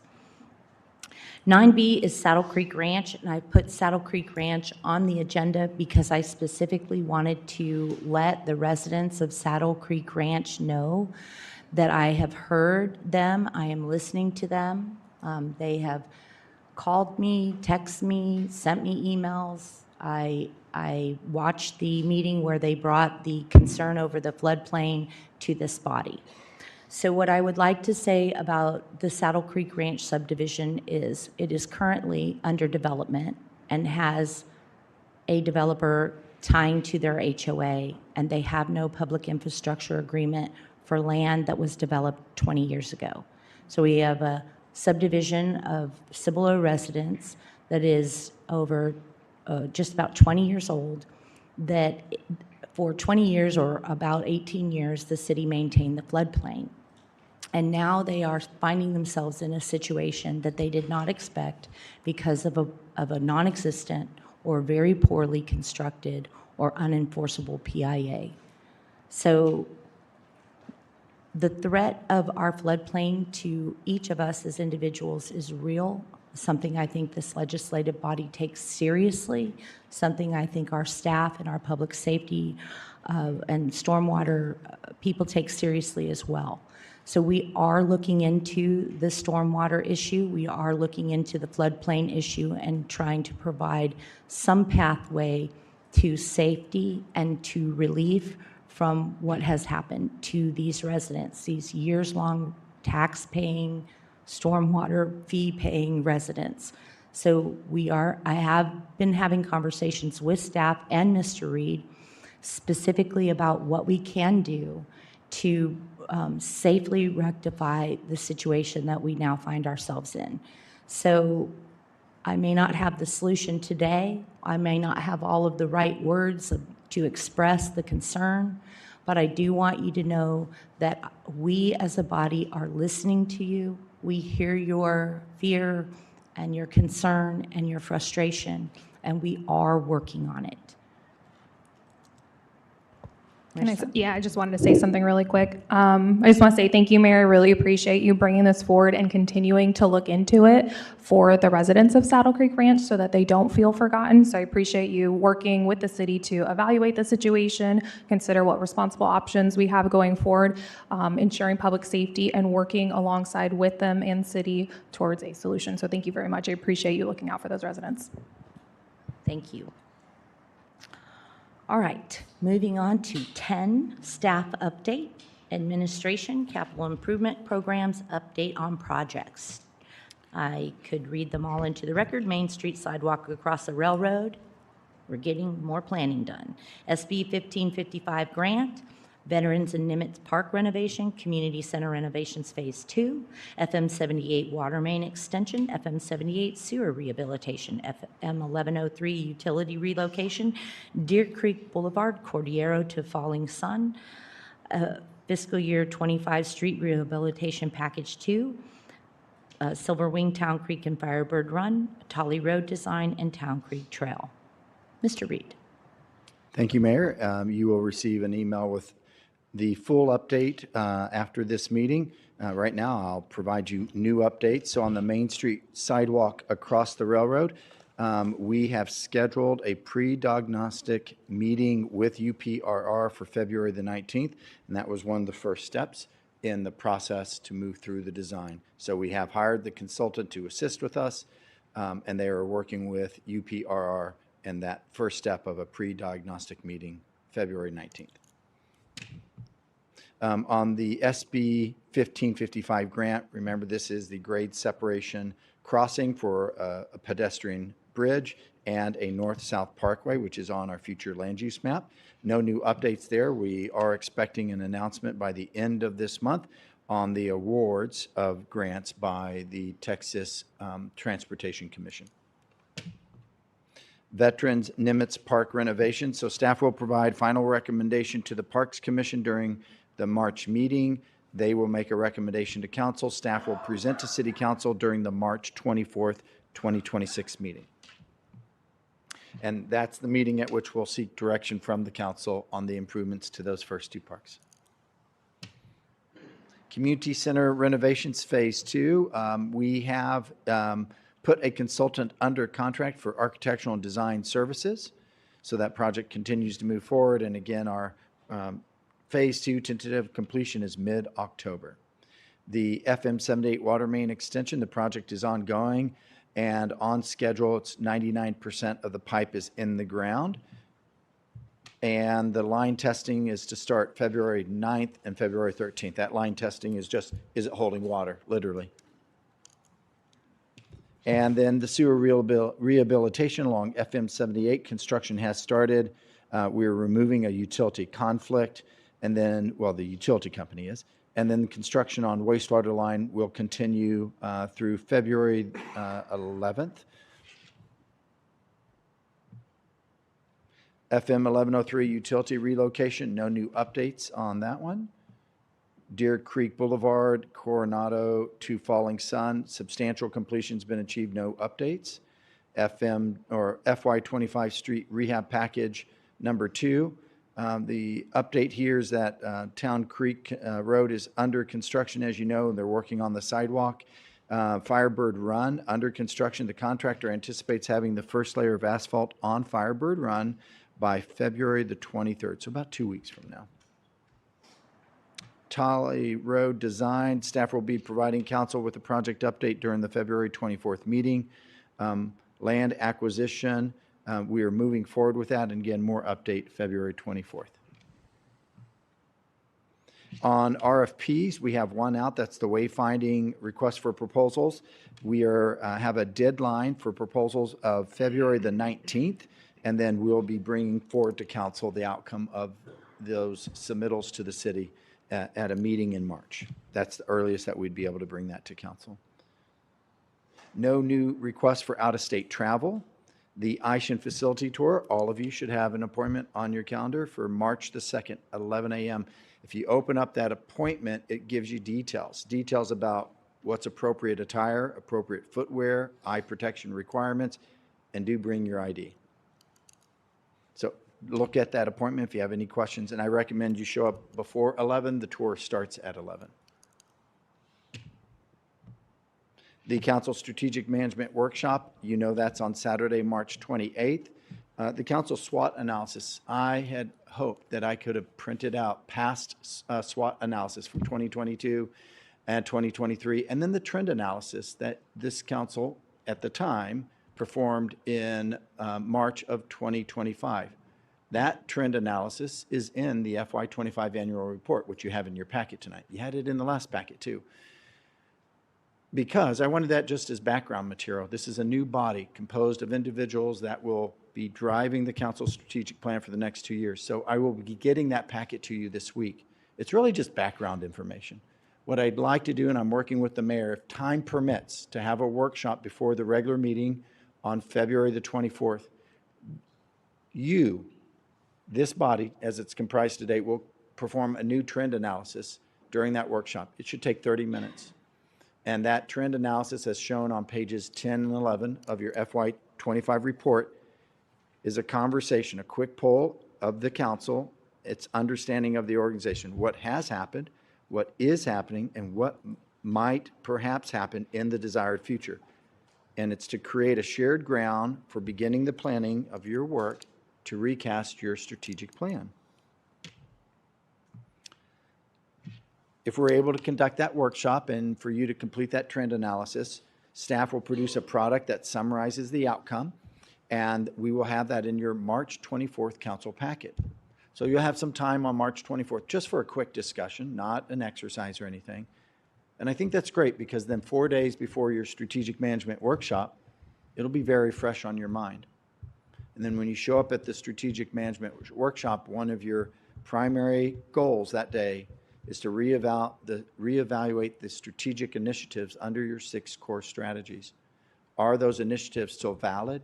Are we missing one or more? And how do we reframe those? You mean February 24th? So on February 24th, I want to do the trend analysis. On March 24th, a product will be delivered that summarizes your work from February 24th. But on March 28th, you'd be able to show up, having done that exercise, saving at least an hour of that day, and having the product ready. We're going to ask you, how does that trend analysis inform your opinion of under your 6 core strategies, there are initiatives. Are those initiatives still valid? Do they capture everything that we should be working on based upon the past, present, and future? You'll begin working on redeveloping those initiatives, affirming, adding, and so forth. And we'll do more at the strategic management workshop. But I'm very excited about you performing a trend analysis. And so that is the end of my presentation. Thank you. Go ahead. So under the police department updates are in our packet of just everything that comes with this. The animal services monthly report, the live release rate for January is only 41%. 41%, that is very low compared to what we've been at. Yes. I understand that there were 6 wildlife that died in shelter. There's 3 euthanasia. That doesn't really explain why they were euthanized, but I'm concerned. I just want to put that out there that this is, we've been doing very, very well. There was a period of time where it was not great, and we've turned the boat around, and this is concerning. So hopefully it's a one-off, but. And Ms. Cunningham, if you'd like, I can have Chief Andres. The release rate, specific ones, I mean, I will say that obviously there's a lot of information we started putting out even to the public. We haven't had much success with adoptions lately, especially when it's really related to some of the staff. So I didn't know if you had any specific questions about the release rate. No, I know that there was a downturn in social media for the last month or so, and I saw it pick back up, so that's good. It's the live release rate for January is 41%. Yep. So we had 48 animals come in. Yep. We had 6 injured wildlife. That's what it's marked on our paper, that died in shelter or upon arrival. That's kind of, you get a skunk that dies, there's not really much. We can't resurrect animals. Then the 2 euthanasia, it doesn't give an explanation. Sometimes it used to say like behavioral issues or injured or whatever, but it doesn't say that on here. So I just want to make sure that this isn't a trend, that this is a one-off and that's it. I don't think that we're euthanizing because they're not getting adopted. So that's good because it's only 2. But I just, if you could let your staff know that they are free to email us, and we are happy to push out adoption information, animals, sponsor an animal, whatever is needed, we're happy to do that, because I don't want this to become a repeat of where we were at like 2 years ago. No, I appreciate you sounding that alarm. I mean, one of the things, Ms. Cunningham, I think you know that we looked at our animal services manager is out right now. She is pretty much a one-machine social media post for them. We only have 4 animal control officers. 1 is new, who's in training. So they don't have a lot of time. When we saw this, I asked Lieutenant Zickas to try to help, and we did. We worked with one of our animal services officers to start getting some information out. But one of the challenges that we discussed as a team was we have really not seen a pickup in adoptions in our programs over the last several weeks. At one point, I think you saw we were bagging people because we could not accept any more animals in the shelter. We were 9 over without any space to provide for them. So we've been, I would implore our community, if you've seen any of our social media posts, we've been really successful at trying to get our animals adopted or even fostered. but it has slowed down a little bit. We will continue to keep our thumb on it. Hey, Chief, to that point, I actually went and did a tour of animal services to get like some more details about their process. And then I did message them because I think it's important to highlight the foster process. There was a lot of information they said. I had no clue about that and how they will provide everything to you when you are fostering that pet, down to food. If they need to go to the vet, that, you bring them back and they'll coordinate all of that. So I think that's some vital information that our community needs to know about that foster process and how we can highlight that on social media. We'll get some information out. Thank you. Animal care is an important part of our citizen responsibility. Very important. All right. 11, resolutions. A, approval, disapproval of a resolution to amend the Cibolo Youth Advisory Council bylaws. Mr. Huggins. Good evening. Good and evening, welcome. Mayor and Council. So tonight before you, you have an amendment for the bylaws that were adopted in 2024. Those bylaws were drafted to be a foundation for us to build upon. And now that we have 2 years into this current Cibolo Youth Advisory Council, we believe we could amend some of these bylaws to better align with our current operations. After attending the Youth Advisory Council Summit a couple of weeks ago in Cedar Hill, we've seen a lot of different ways that different youth advisory councils operate across the state. So there's a likelihood that we'll have to amend these bylaws in the future again. We do review these once a year as part of the bylaws to say that we review them. And so this is our first amendment to the bylaws that we're bringing to you all tonight. These bylaws were mostly voted on by our youth members. There are a few amendments to it that our city attorney's office recommended. We make some adjustments too. So any questions, I'll be happy to answer. Any questions? Oh, in just reviewing the bylaws, Mr. Huggins, I did notice that in the section 2-4 in the order of business, where you added the unexcused absences, which, by the way, all the recommendations I thought were great in going through it. But I did notice that letter A, moment of silence, was never adjusted to moment of reflection in our original motion back in June of 2024. And I guess in just also reflecting on that, I haven't really seen it on the agenda posted for the Youth Council as well. You can make that recommendation tonight. If the council approves it, then we can put that on there. Well, I believe it was in the motion already in June 11th of 2024 to have had that. I have the minutes right here with the motion, just that you can, I'm just stating it so that that could be, since it was already approved, that you could just make that correction because it wasn't corrected in the We can bylaws put that based on that. Yes, ma'am. Okay, thank you. I'll make that adjustment before we have it signed. And I'll go ahead and give you these minutes just as well. Thank you. I Thank appreciate you. that. So if the motion is to make the approval or disapproval, then if the motion is to make an approval or disapproval from the document that was provided and you want to amend that word, you might want to read into the record the minutes that reflect that change so that all the legislators can hear it. Thank you.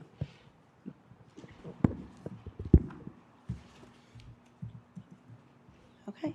I would like to make a motion to approve the resolution to amend the Cibolo Youth Advisory Council bylaws that were amended. Also want to reflect, let's see if I said, that in the bylaws, based on June 11, 2024, there was a motion made to approve the original resolution of the bylaws and also to change section 2-4 order of business, letter A, to change moment of silence to moment of reflection. The motion was seconded by Councilman Benson, and all were in favor, 7-0. With that change. I have a motion and a second.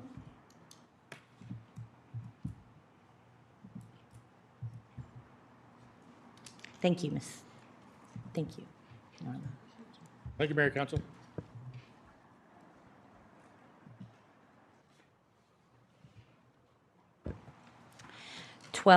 Ordinances.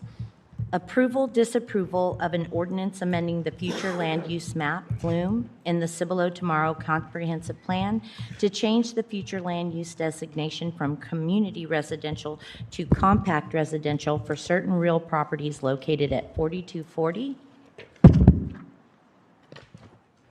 and 4270 Green Valley Road, legally described as ABS 137, Sir T. Garcia 6.82620 acres, and ABS 137 T. Garcia 4.9580 acres. Mr. Spencer.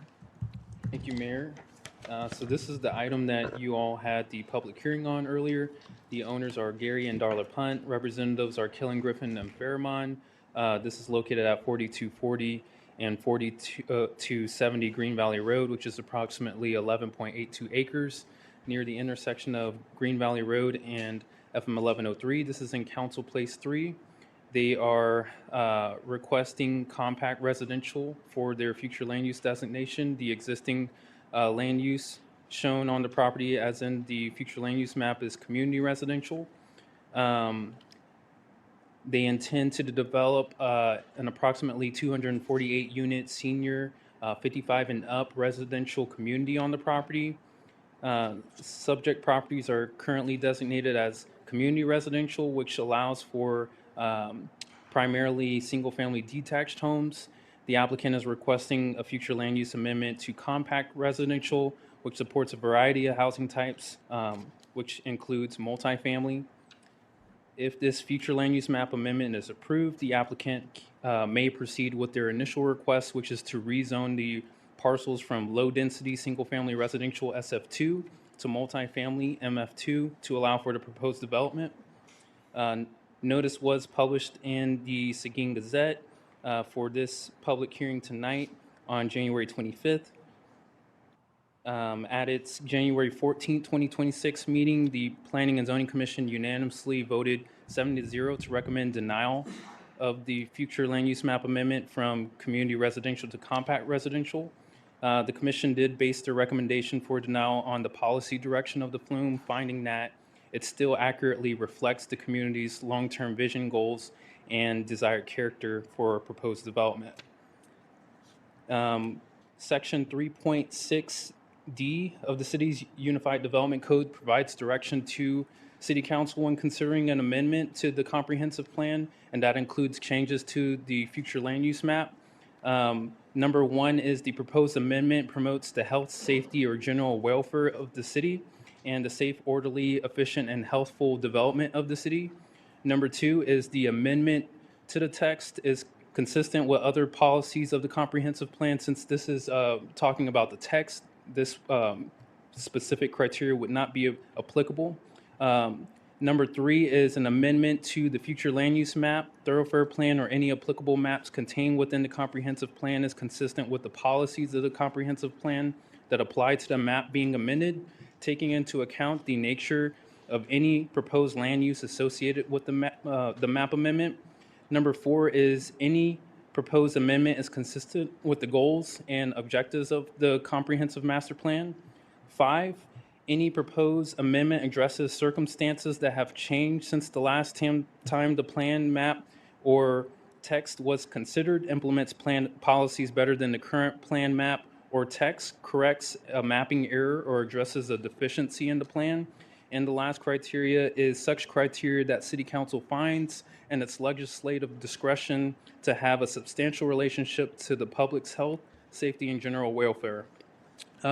And we do have within this staff report some actions that the council can take, either approval as presented, approval with conditions, or deny with findings. And just an example, if it is a denial with findings, the motion could be denial and have a finding that the proposed request fails to meet criteria number, and you can just state that criteria number.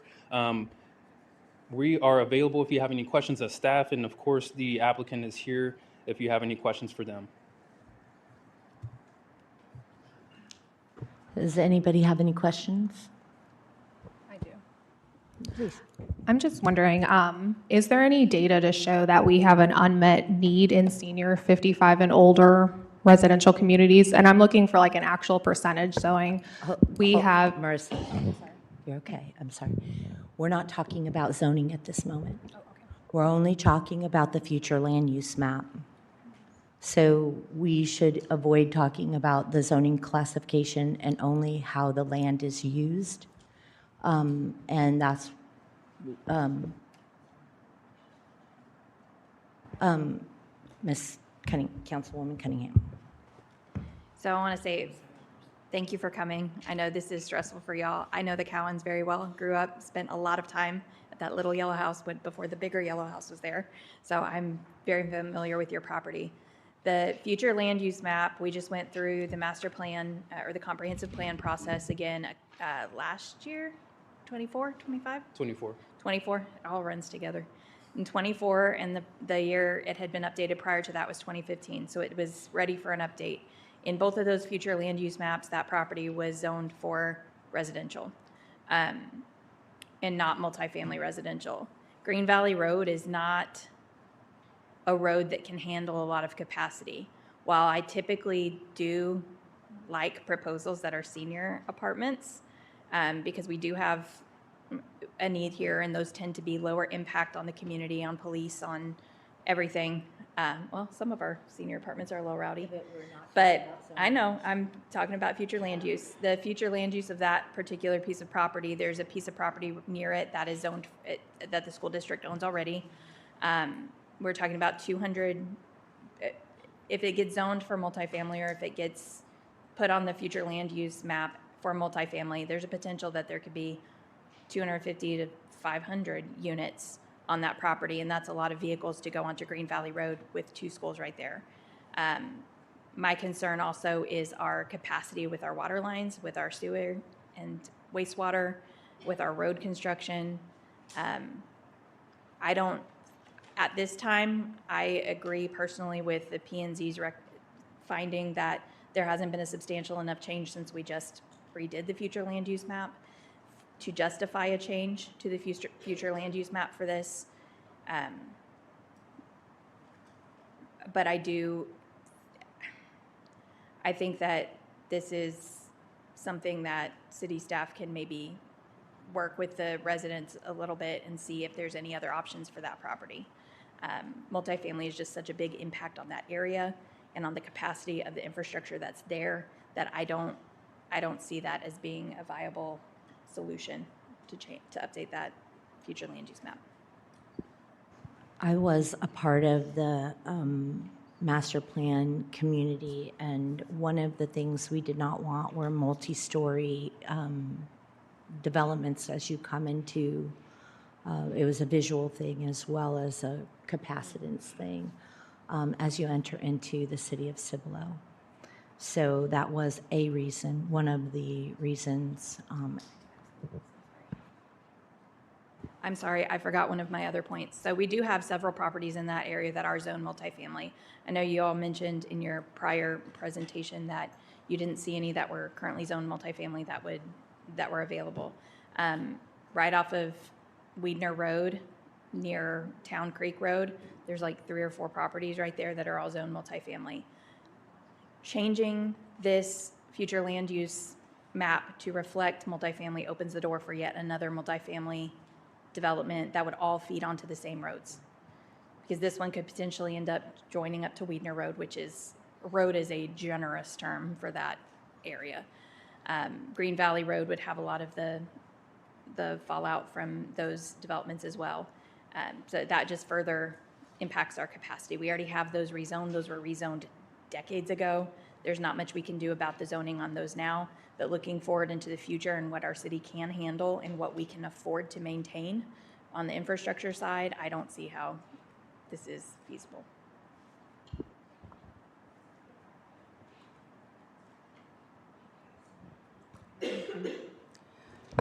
So if you look on your report, there in the section of council actions,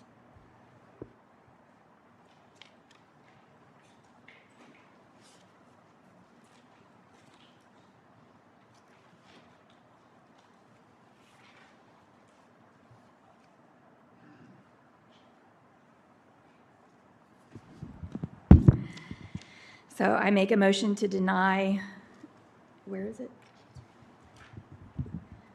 I make a motion to deny the request with findings based on the fact that the flume fails to meet approval criteria number 5 in section 3.6D of the UDC, which requires consideration of whether circumstances have changed since adoption of the comprehensive plan, the absence of change in circumstances since adoption of the comprehensive plan on September 24th, 2026, that would warrant an amendment to the flume. Second. I have a motion and a second.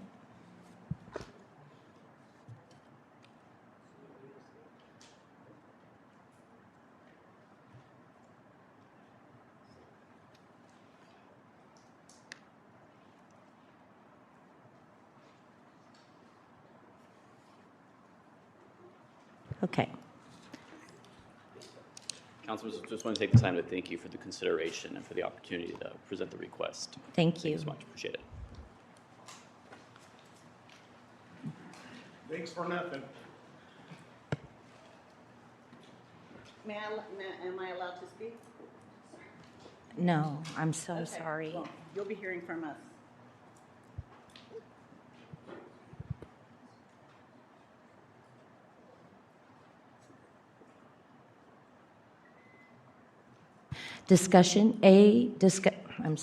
Number 13, discussion action A.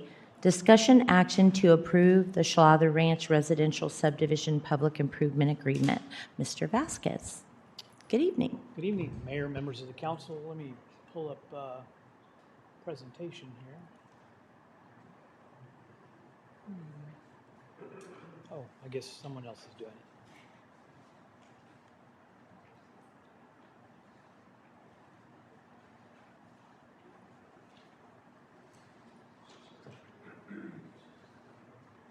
We're not, there we go. Thank you, Mayor. Members of the council, this is a request for approval of a residential subdivision public improvement agreement, and I will walk you through this request and answer any questions the council may have. Maybe not. Okay.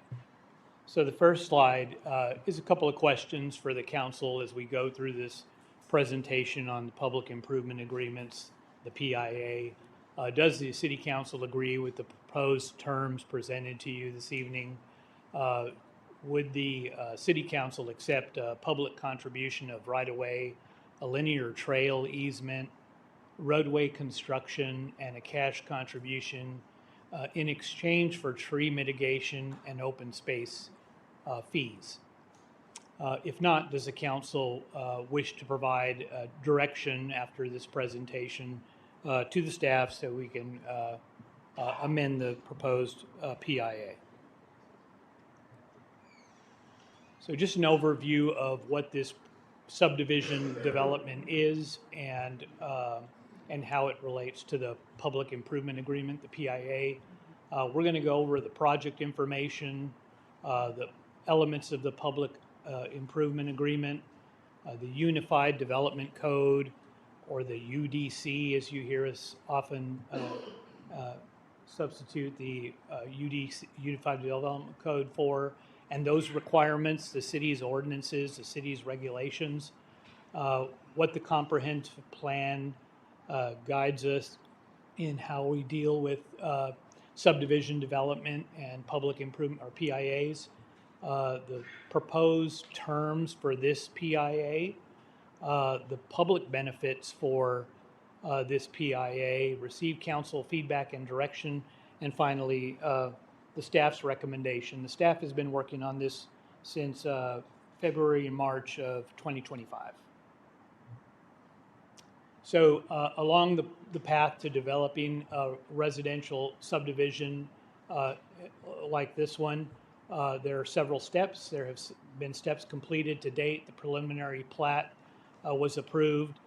Since this is a private street development, your Unified Development Code, your UDC, does require a land plan be approved, and the land plan was approved.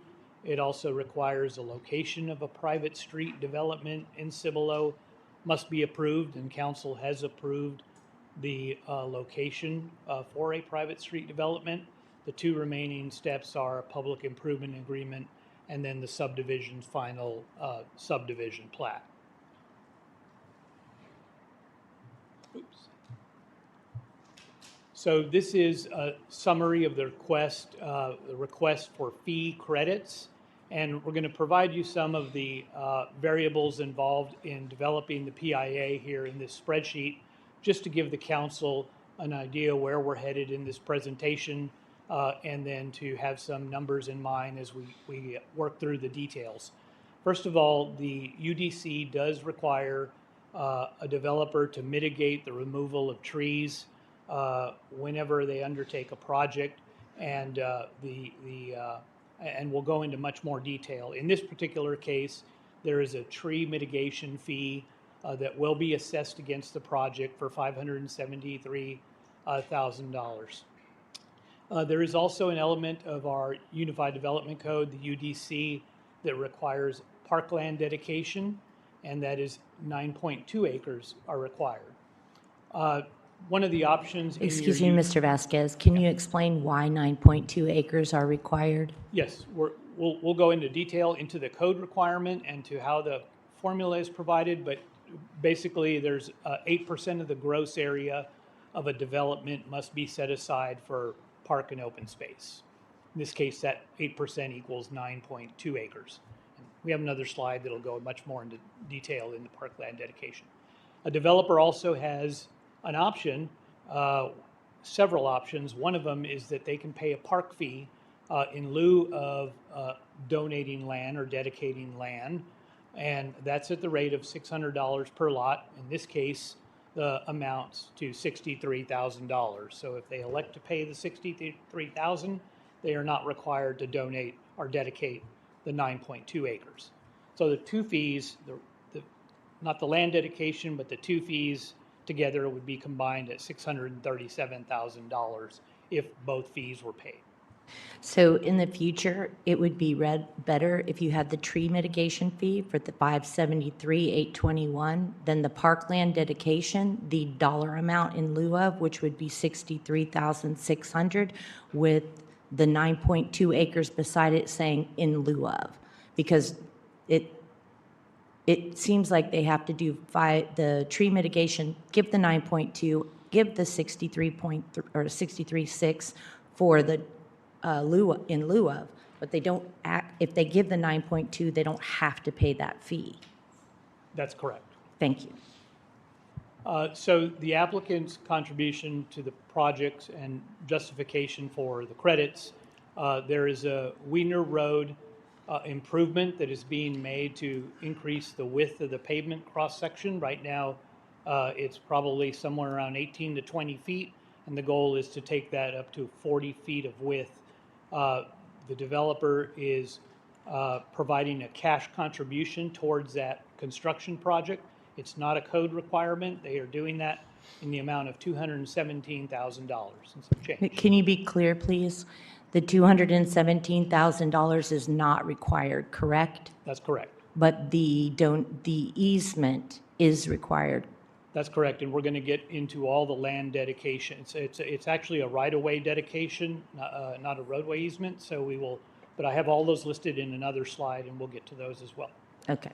And one of the items that the staff early in the negotiations requested was the Bentwood Pass Wiedner Road realignment right-of-way.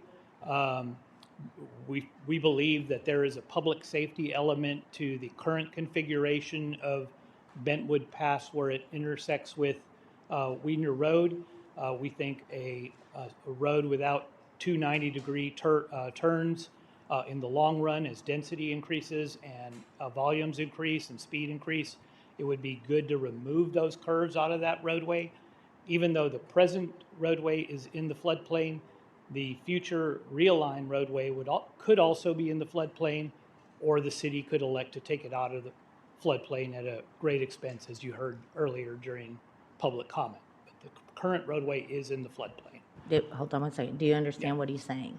He's saying right now it's at grade and it's a low water crossing. Correct. And the future road would also be at grade or could be raised out of the floodplain or to not be a low water crossing. Yes. City, I think, I asked Brian, 9, is that what you said, 7 or 9 low water crossings within the city? We have 18 low water crossings. 18. Oh, there he is, 18. Okay, 18 low water crossings that the city manages. This being one of those 18. That's correct. And this project, just a footnote on the bottom, aside from the numbers that we're discussing and the land contributions, this project will be required to pay approximately $880,000 in water, sewer, roadway, and drainage impact fees. So this is not the first PIA in the city. We have 12 existing PIAs. The last PIA was approved September of 2024. This is the first for some of you, the first one for me since I've been here as well. Next slide. So this is a map that identifies developments along what is called the Trown Creek Trail, and it has been incrementally developed over time as private properties have been developed. The trail has been developed in the orange properties through the PIA, through the public improvement process in negotiations with developers as requirements through the subdivision ordinance were fulfilled, or as negotiations took place over different elements of the subdivision's design and development. The white areas are where the trail is actually built. The colored areas in blue, you only see one blue, that's the HEB. We received through a Chapter 380 agreement, an economic development agreement, an easement for a trail, as well as trail construction, and then there were some offsets that we'll go into detail later in the presentation. So either it was acquired through a Chapter 380 agreement or through another public improvement agreement. So in your UDC, there's a mention of a linear park network development, and those have been negotiated again through PIAs, dedications, or economic development agreements. And the purpose of this slide is just to show you in two articles of your UDC, this idea of a linear park is reinforced as a policy that the city will use its development process to build out this linear parkland, and that parkland may be requested to be dedicated to accomplish that policy. There's also a statement that the city may request parkland in this process as well in Article 19, subsections 19.6. And then again in Article 19, the linear park is again referenced as a policy to develop land into a linear park network. And that can be accomplished through either a dedication of land to the city or an easement. In this case, we'll be discussing an easement. So right here in this section of the UDC, it expresses that access easements may be used to accomplish the goal or the policy.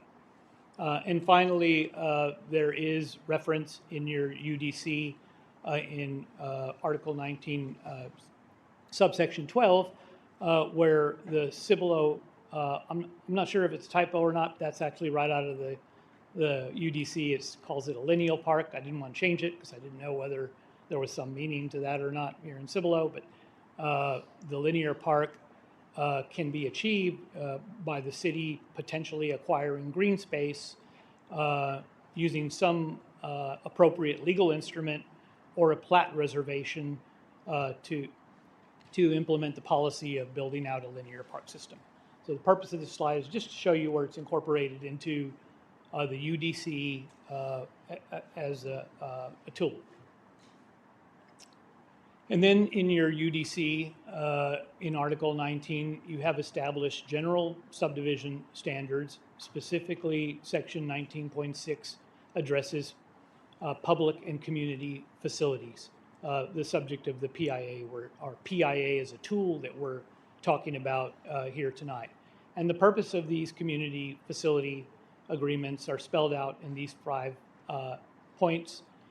They're to look at the long-term impact of development and on the broader community facility needs, as well as integrating other plans that the city might have into building out public facilities and community facilities.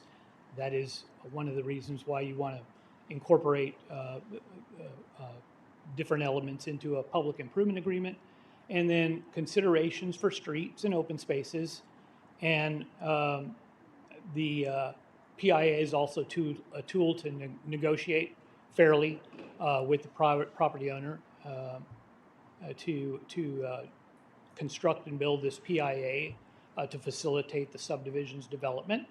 And then finally, ensuring appropriate locations for public facilities prior to any physical construction taking place that might make locating a public facility there more difficult or costly. So it's a preemptive strike to try to accomplish public goals. You also have in the Unified Development Code in section 19.6 then how that PIA tool is utilized in B, C, and D, and E. And so B, obviously dedication of public sites. D, credits, what we're talking about here tonight, potentially credits against the tree mitigation fee in exchange for other public benefits. That's one of the things allowed through this section of your Unified Development Code. And then finally, E is specifically calling out connections to this linear park is how we should use PIAs to require that through either dedications, easements to accomplish the linear park. So these are all valid reasons that are established in this PIA that's being presented to you for consideration. Specifically, your UDC provides regulations requiring the dedication of parkland and recreational improvements. And the mayor was asking questions on the initial slide with numbers on it about how we arrive at the parkland dedication. Your code, your ordinance requires that developers who are conceptualizing projects must plan for an 8% land dedication to the city. So the gross area, 8% of that would be set aside to be given to the city or dedicated to the city for open space. And then there's some sub-criteria to that 8% dedication. 60% of that 8% may be in the floodplain, and 40% has to be outside of the floodplain. Now that's just one of your open space dedication tools. You have two others that are available to a developer. I talked about the fee in lieu of, they're able to pay a lump fee and not have to dedicate land, or they can also use this parkland facilities provision, number 4. And they're allowed to build the equipment that you would see in a park and receive credit for any type of equipment that they might install or facilities. A trail could be constructed at the project's cost, and then they would be given credit. However, there's a cap on it of only 20% of the overall parkland dedication requirement can be attributable to improvements and the value of the, I'm assuming it's, the code is not clear, but you would assume it's for the value of those improvements. And then the next provision, it's still within Article 16, identified as 5 is green space preservation parkland credit, but that's the third option a developer has, and that takes you to a different section of the code to guide how parkland green space preservation may be considered and then given credit for. So going to Article 16, dedication of parklands, and Article 19, general subdivision standards working together, the UDC green space preservation provision provides that a applicant for a project may dedicate at a 3-to-1 ratio, 3 acres to 1 acres, additional open space that is located in the floodplain when they would like to not donate the land that's outside of the floodplain. And so this provision allows them that that third option. And so it is the policy of the city to reserve appropriate spaces that may be interconnected into this linear park, and this provision for green space preservation can be used to help fulfill the intent of the linear park and the green space and open space dedication requirements. I have a question. Yes, ma'am. Does the parkland dedication meet the UDC requirement right now? I'm sorry, Does the parkland dedication meet the UDC requirement right now? in the proposed PIA, or what, I'm not sorry, I'm following the question. I'm just, yeah, in the proposed PIA, it's less than the 8%, and that was part of the discussion early on with the developer, with the staff. The prior city council had just come out of their strategic planning session, and one of the messages that we heard from the public works director to the council was that they were extremely stretched on their park operation and maintenance funds, staffing, and So equipment. what you're saying is that currently the PIA does not meet the 8% required in the UDC right now, as it stands? Yeah, that's correct. Okay. The entirety of everything they're talking about does not meet the parkland dedication? The 8% is in the number of raw acreage, it's not being met at 8%. Okay. And in the number of raw acreage, does it meet the percentage of floodplain? Yes. The question is does the acreage that's shown on the map exceed 60% in the floodplain? Yeah. Yes. You have a It does exceed it. Yes. Yes. So 60% of it is out of the floodplain? No, 60% can be in the floodplain, 40% must be out of the play. And so there's 40% of this? 60% is in the floodplain in this proposal. And of the 6 acres, though, we believe that more than 60% is in the floodplain. Yes. Yes. So of the 6 acres that are the component of the park, not the trail, that's being given to the park, A, does not meet the UDC requirement for the number of acres, nor does it meet the requirement for being outside the floodplain. Is that correct? That's correct. Okay. Thank you.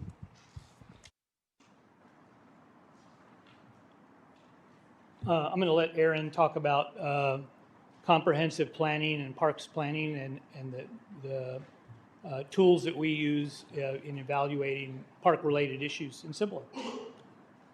Thank you. Yeah, I'll let Rick take a breather because that was a lot. So going back to this slide, I just want to bring your attention to the bottom left hand where it's under section 19.9, and it's talking about in compliance with the Parks and Open Space Comprehensive Master Plan.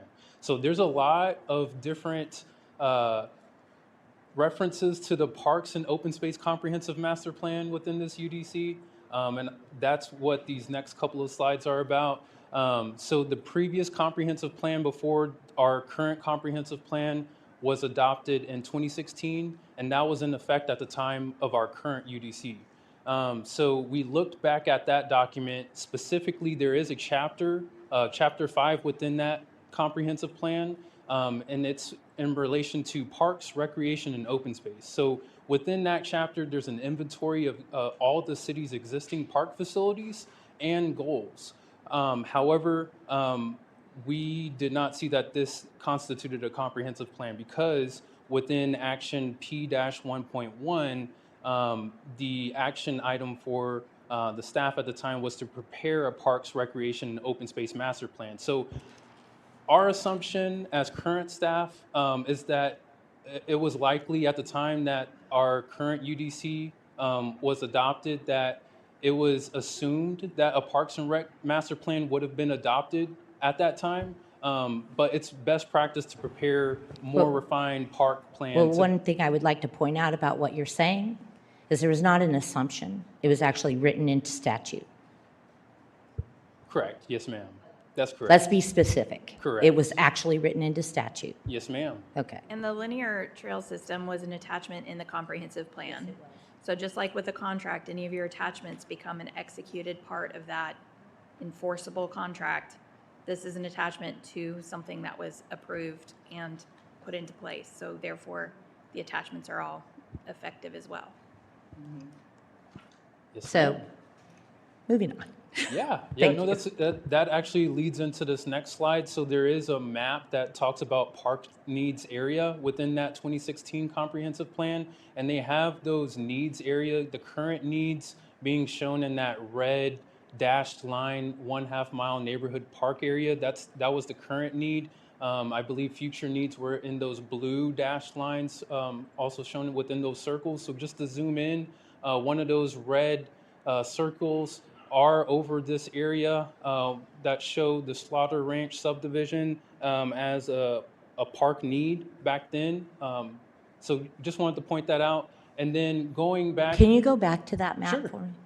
There, the blue circle by the lower red circle, that's Saddle Creek Ranch. All right, thank you.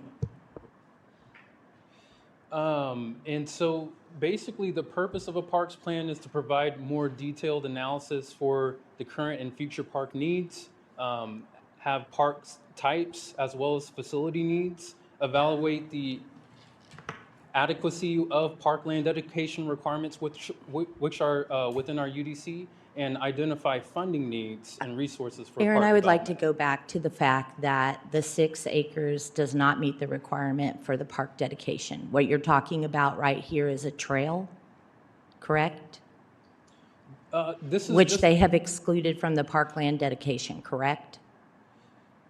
Yeah, so the purpose of these slides were to talk about sections within our UDC that reference a Parks and Rec master plan. Right, but to make it specific to the PIA, they have offered 6 of the 9.2 acres, and then they are not talking about the dedication of the trail being part of their parkland, correct? Yeah, Mayor, I think that the 6 acres were not offered in the negotiations to meet the open space requirements. The 6 acres were staff's negotiating position to secure the right-of-way for the realignment of Bentwood Road. And once we realized we alienated the 6-acre tract from the parent tract, we thought that might be beneficial to add to the existing Schlother Park, and that there would be economies of scale by having the public works crew already out maintaining Schlother Park. So it was the staff's recommendation that we take that. We never intended to ask in the negotiation for the open space requirement of the 9 acres. So no offer was made by the developer to adhere to the open space? The developer offered in excess of 20 acres to the city during the conversation, but we were under the impression from the Public Work Director's comments to the council during the strategic planning session that they didn't have the resources to take on additional park maintenance and operation. So initially, the applicant offered to give us a 20-acre park? Most of the floodplain. Okay. And then as Rick is explaining in the presentation, the UDC offers 3 ways to meet your parkland dedication. The first is an outright 8% of gross land area. In addition to some of that being dedicated, then recreational and park amenities such as a public access easement for a linear park trail can be given credit towards parkland dedication, but not more than 20%. In this case, 1.8 acres. So if you have Because I didn't want to acres- hold it against them. So it's Right. good to know that they wanted to give us all 20 acres initially. And then because of the road, that would have, and then the city said, no, we don't want all 20 acres at that time. And so it was staff's recommendation that they take the 8 acres, the or 6 the acres. the 6 acres. But initially, at first blush, they were willing to give it to you all, to the city in its entirety. Yes, and Okay. we have a graphic that'll help explain some of that and hopefully clarify some of it here in the next couple I'm of just slides. looking at the value of Yes. the land and how the value of the land appears under one type of cost and then under another. Okay, Thank you. And I just wanted to conclude in terms of the comprehensive plan. Our current comprehensive plan does have an action item to create a Parks and Rec master plan. And we do have $250,000 in EDC funds allocated for FY26 for a Parks and Rec master plan. Okay, returning back to the regulations, the UDC, the code now, we're going to move into Article 17, which are your existing landscaping, buffering, and protected trees, where this tree mitigation fee that's up for discussion tonight comes from. In the left column, you have why you have these provisions to protect, encourage, minimize tree loss, provide an objective method to evaluate the impact on tree removal and mitigation, and then to provide incentives and a tool for enforcement and administration and clear definitions.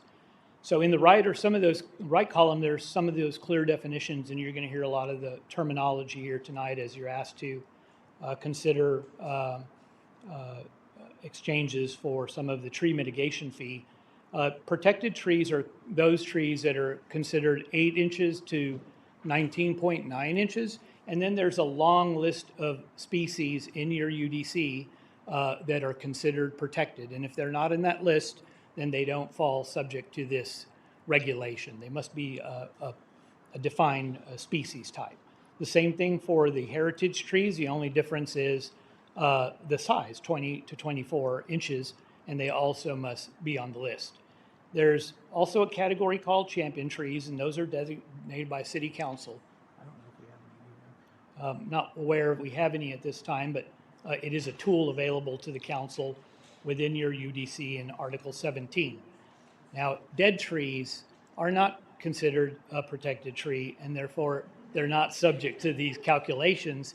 As you hear the numbers, there's you'll see that is an important issue. And then finally, a provision of your tree regulation I just wanted to call out because you'll see it applied here in the proposal, is that applicants are allowed to move 30% of the total diameter inches of all protected trees. So you move away from talking about numbers of trees to numbers of protected inches.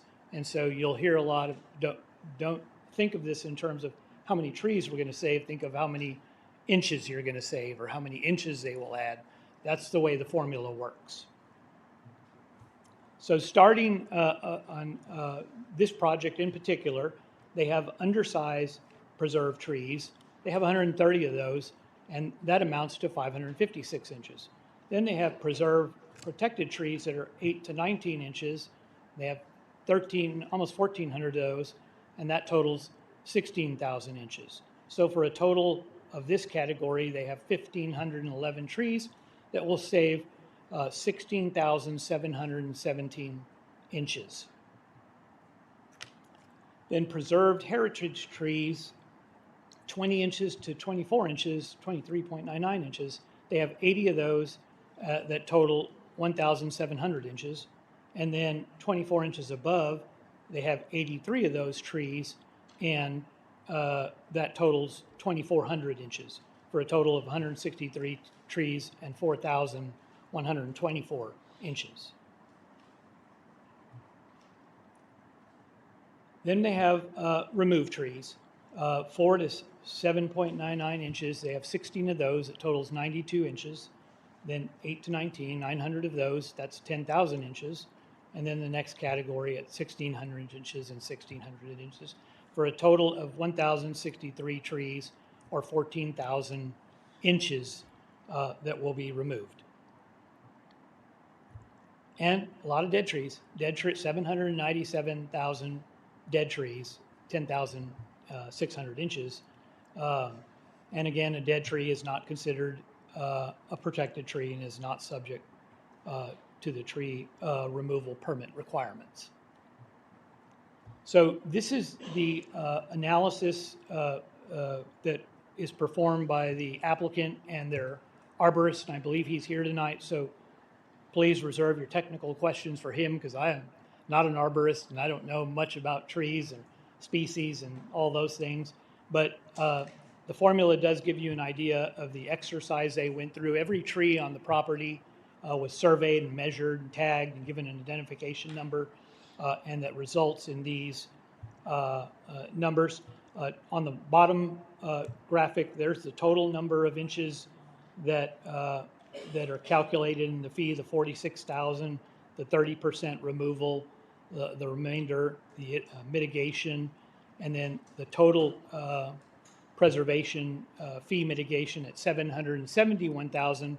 We're using the 573 number because the applicant is planting $200,000 worth of trees, or about 400 trees, and so they get an offset for that. Well, and I think it's important for the public to know they are replacing the trees, many of the trees that are, not many, because obviously 573, but they're replacing double the amount of trees required for their acreage, correct? That's correct. So the So- UDC requires 2 trees per lot whenever you have new developments. They're doing 2 additional per lot, so 4 trees per lot. Yeah. And that's kudos. Thank you. Yeah. And that doesn't mean that's the only trees per lot. Oops, jumped ahead. Right. Oh, just on the tree fund, section 7.2 of your UDC says when a tree mitigation fee is paid, there's a tree fund established. The funds are deposited into the tree fund, and you can only use that money for installing more trees. Of course, the developer always has the option of planting additional trees as well to offset that too. I think this is an important part for people to understand what our tree mitigation funding does. It allows us to replace or place new trees within our parks and open spaces. It also allows us to repair irrigation along our parks and for our trees and for our firehouses and all of the public facilities that we have trees at. So it is important for people to understand this is part of how we maintain and beautify the city of Cibolo also. So this is an illustration to show the trees that will be maintained in green, trees removed in red. So in addition to the 4 that will be replanted, the existing trees will stay in place, the green ones. And to show even more detail on the analysis that was performed, we'd like to point out that the applicant has gone through the exercise. These red-colored rectangles are the building footprint locations, and construction will only take place within those rectangles, and the other green trees located on those lots will be preserved, and we will be using the building permit process to ensure that those trees remain and are not removed during construction. So just some variables of the development that we want to point out as you consider how you want to craft this final PIA. There's 115 acres in the development.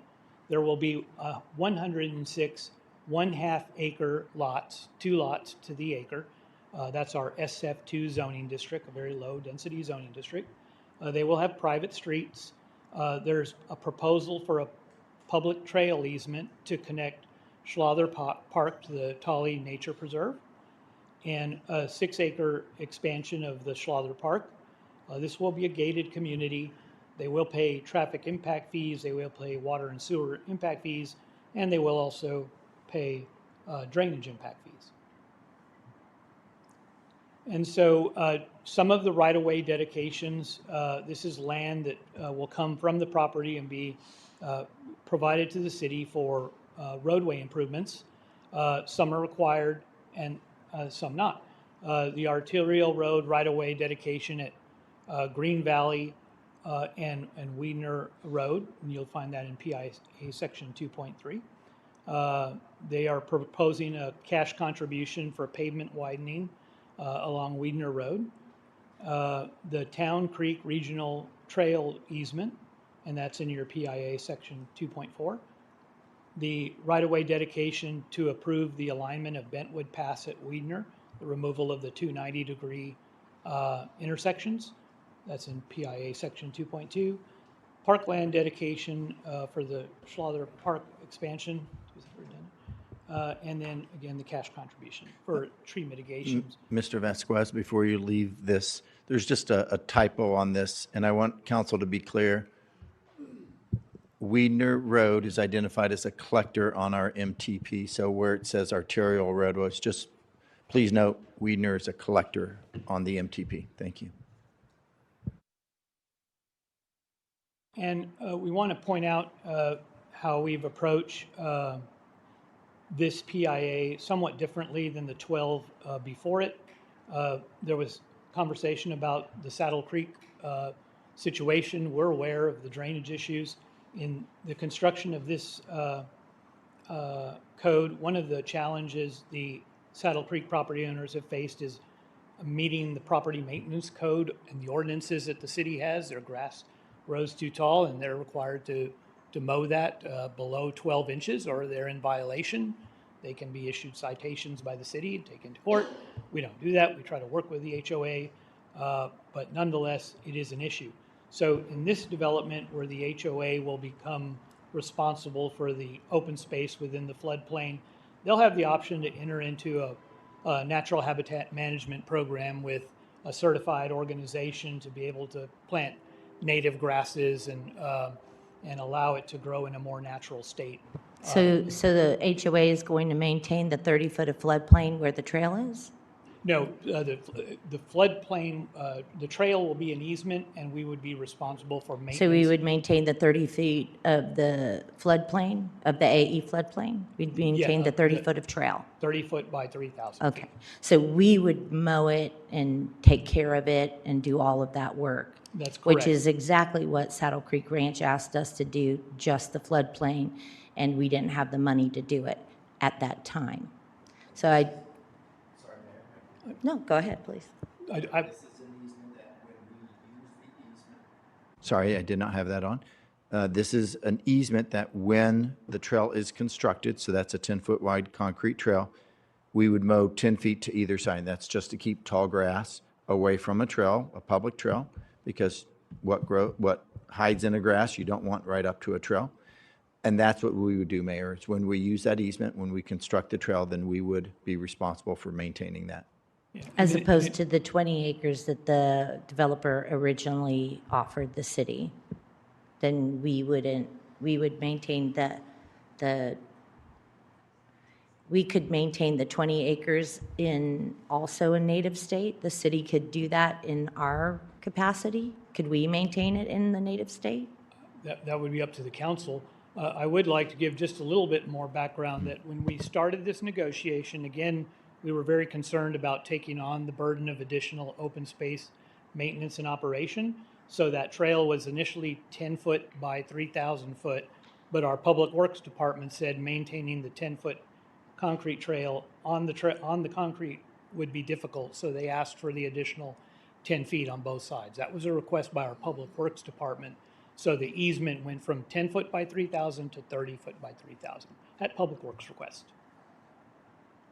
The HOA in this case will be responsible for the maintenance of all the area outside of that trail, the 30 by 3,000. The remainder of that would be the HOA's responsibility. And then one of the issues we've had in other PIAs and subdivision construction is the routing of construction traffic, and that hasn't been addressed in other PIAs. We are requiring approved truck routing for construction trucks, just to keep them out of other neighborhoods. And I think that other neighborhoods appreciate that. Thank you. So just to look at some of the public benefits that we feel are present in the exchange in this PIA, we think that widening and getting additional right-of-way, Green Valley Road will improve its performance by having in and out turn lanes that the developer is proposing. That was not required by their traffic impact assessment. Their volume of traffic that will be generated from this side is so low that it didn't, the traffic engineers didn't recommend any traffic improvements, but the developer is proposing to put in turn lanes at their entryway and exit way. So there'll be some. And that might be a flaw of our UDC, if we don't have it in there that it's a lower number of mental note to self if you're running for the UDC, that maybe we need turn lanes for each of these for public health and safety, and maybe we need to make a stricter requirement of the trips in and out. Right, and had the trip generation been high enough, we would have had a recommendation by the traffic engineers. And those trip generation rates, we just learned today in working with our impact fee, our roadway impact fee consultant, that nationally the trip generation formulas are being ramped down because people are coming and going from their homes less because they're shopping online and having delivery. So it's going to impact our entire impact fee model, and it has impacts on those improvement requirements too. I agree, because when you go to turn out of a subdivision, you don't get hit by 5 cars, hopefully, but getting hit by one is still the pits. Absolutely. So I'm saying, maybe we need to take that in consideration for traffic safety in our UDC. So thank you for bringing that up. We're also going to get operational and safety improvements to Wiedner Road through its widening. It's very narrow in some sections, 20 feet wide. Typically lanes are 11 feet wide each, maybe sometimes 12, so 22 feet at a minimum, but we're operating below that minimum. We talked about, it was the staff's request to have right-of-way included in the public agreement for the realignment of Bentwood Pass and Wiedner Road. Right now, volumes are low and speeds are low, but whenever you have a collector or higher roadway, and in this case, this collector operates as a minor arterial because you're trying to move traffic east through west on Wiedner Road, and it functions more as an arterial road. You want to take out as many 90-degree turns as possible, and people tend to leave the road on those 90-degree turns as speeds are faster and volumes are higher. So in the long run, whether you do it now or not, at some point in the future, it would be wise to have a straighter roadway than one that's winding. You want winding roads in your residential subdivisions. You don't want them out in the network that's moving traffic around. You want those to be as straight as possible. And then the 2-acre Town Creek Trail easement for the linear park linkage. That's an amazing trail that will link from 77 all the way over to the Tolly Nature Trail and then over to the Warbler Birding Center. It's going to be something for people to enjoy, to ride their bike, walk, run. And the fact that we know where that trail goes might be indicative of some type of planning for that trail. Yeah, it's going to be a great facility. And so since we asked for that 2-acre park, that the roadway right-of-way, and it left the 6 acres off to the side, we worked with the applicant and we agreed that we thought we could incorporate that efficiently and economically into the existing Schlother Park. One of the things that'll have to be considered is that the trail builds out and becomes very popular, and it's a public trail, so you could have people visiting from other places, other cities, and they're going to need a place to park, and you don't want them using residential streets to park for visiting the trail. You want to have dedicated parking areas for them, keep them out of neighborhoods. So we see a benefit to the public benefit to the 6-acre expansion of Schlother Park. And then finally, obviously, the payment of the impact fees for the various systems helps to offset the cost of those, and is a direct assessment to growth and development as opposed to the general tax base in the community. So here's the image that I said we would have to try to walk you through and explain the project a little better. This is the boundary, and this is the 106 lots you see laid out. First, the trail. This is the 30-foot by 3,000-foot path That would be required in the PIA to be provided to the city. The final alignment will work out. This is illustrative, but you see the connection to the Tolly Nature Reserve, to the existing Schlother Park, and then we would be expanding Schlother Park by this 6 acres here. Here's the right-of-way we're asking for, this orange section. We would like to take what is now a Bentwood Pass. You have to take a right onto Town Creek, and then you have to take a left onto Weidner, so 2 90-degree turns. The idea is taking that out and making it a much smoother, safer transition in the long run. You don't have to do that now. It was staff's recommendation. We see that problem coming forward in the future at some point as traffic grows and as speeds accelerate. You just want to have a smoother transition there. There are several problems with this design. Okay, so one of the advantages of taking where it goes to, what did you call that, Bentwood Pass? Mm-hmm. Okay. Driving out Bentwood Pass, coming down and making that a smoother curve. I was part of the future thoroughfare plan when we did this. I think it's good planning. I'm 100% support this. This brings value to the city and it brings value to the citizens exiting on Bentwood Pass. I would debate the value placed on that. But the other problem I have is that we're going to prevent or do something weird on how you're going to be able to get to Schlother Park.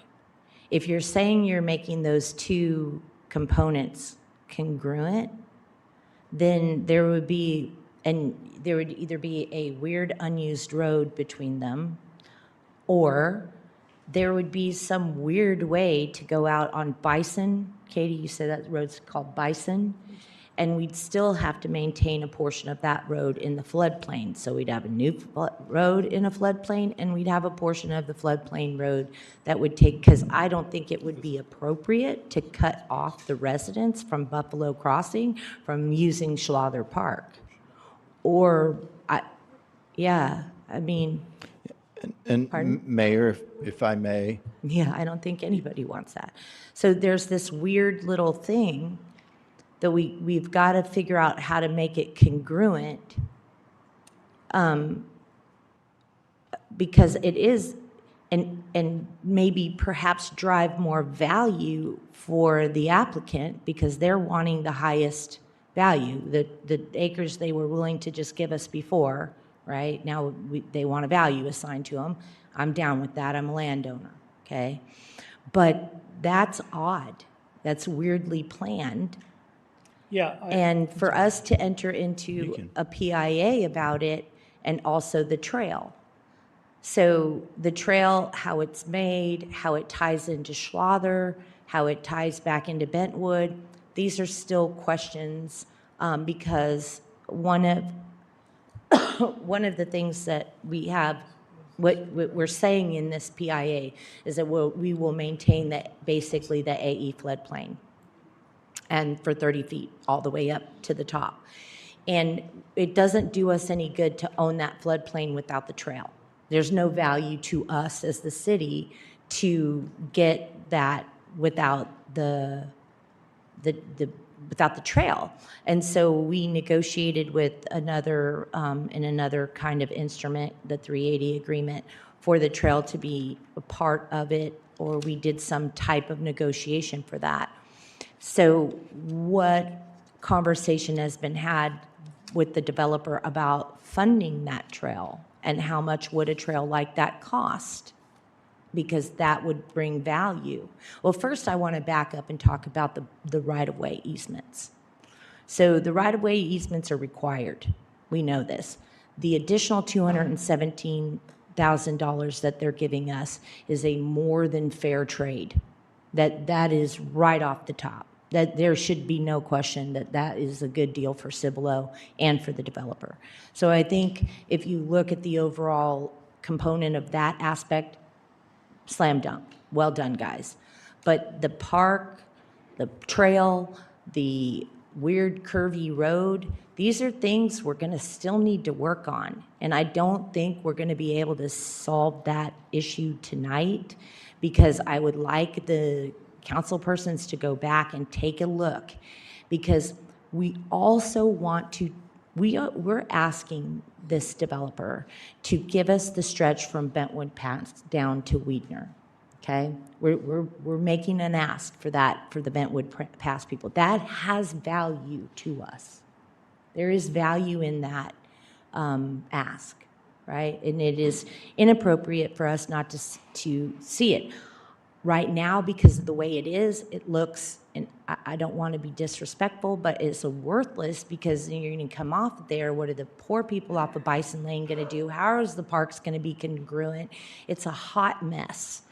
And I can't really value something that looks like smashed tamales. So we need to roll this up and put some better sauce on it and have some more brain activity going towards it. So, there's many things about this, because remember, I'm going to hearken back to, if you're going to push me into this PIA tonight, I'm going to say you're not giving me the parkland.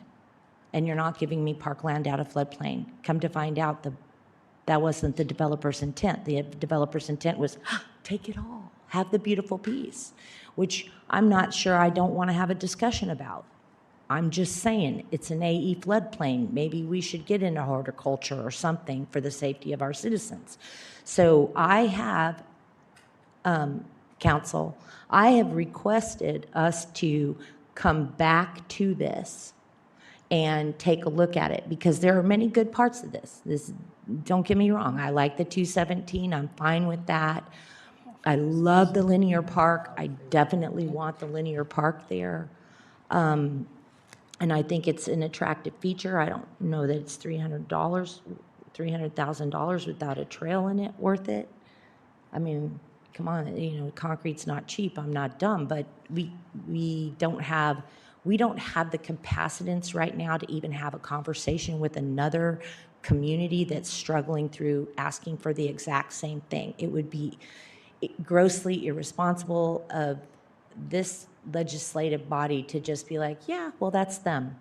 So I would like to see us come back, pound out a little bit better how we hammer out. The trail is the trail. It's in 19. The trail is the trail, okay? The parkland, we could also do the parkland and the trail. But this weird thing down here, we got to fix it. So if everybody is okay with bringing it back, I would like to see about Katie making a motion to bring it back. And we need to work on that for the developer, because it's hard to look at.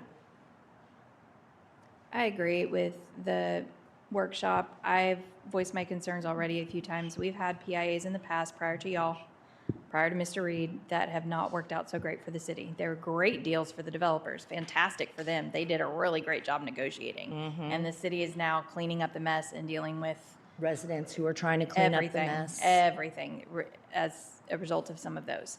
We want to make sure that we do this the right way. This is one of the first PIAs, and maybe the first PIA besides Steel Creek, which I think was negotiated prior to Mr. Reed. We brought back the amendment to the Steel Creek PIA. Right, the and that's amendment, one but it that wasn't Rick the was- initial, this is the first initial PIA that we've had in quite some time. So we want to make sure we're doing it the right way. Personally, looking at this as an outsider, that whole piece of land that they're saying, we're going to give this to you, it's all floodplain. If we didn't accept this PIA, what's that area going to look like in 20 years? A floodplain. Exactly like it looks right now. So accepting it now or not accepting it now makes zero difference, because in 10 years, we probably still won't have the money to put in a trail and put in this road. It's great that we might have it, but that's my concern, is I want to make sure that we're making a good deal that we can actually follow through with. Us getting this land and saying, oh, maybe one day magically we'll run into $5 billion and be able to fix all the... Let's be realistic. We have to look at what we have. We have to live in reality. We have to look at our tax base and everything that's going on at the state level and federal level that could impact our budget, and be realistic about what we're taking on. So I do agree that a workshop, I think, would be a good idea, just to get us, we have a lot of new members. This, again, is the first PIA that we've negotiated in a very long time.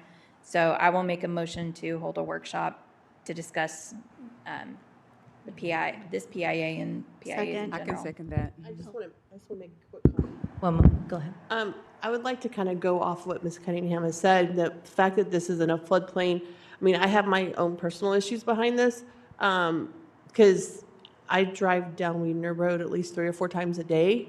And right here, you want to put a road that we don't have the money for yet, that we can't even fix the road that's there that we're killing our cars with. And we really need to figure out how we're going to make this a feasible project for the city before we kind of move forward into accepting this. Plus, we have to look at the fact that as soon as we take this on, this floodplain, and this subdivision potentially starts, you're going to have more flooding issues than what is currently happening right now down Slaughter Park, because all of the grading is changing at that point. So we're going to have a bigger problem with that. Okay, I had a motion and a second. Oh, I'd like to also add, Danetta, to what you just said. When it comes to that particular portion, I also noticed the land sales that were used as comparables. There was 3 of them that were not in a floodplain whatsoever, so I even have concern of the values, the value that was tied to that 6 acres. It just doesn't seem that, it didn't fall in line with the comparables that were used, but that's just me. before we move on to the vote, I want to say something.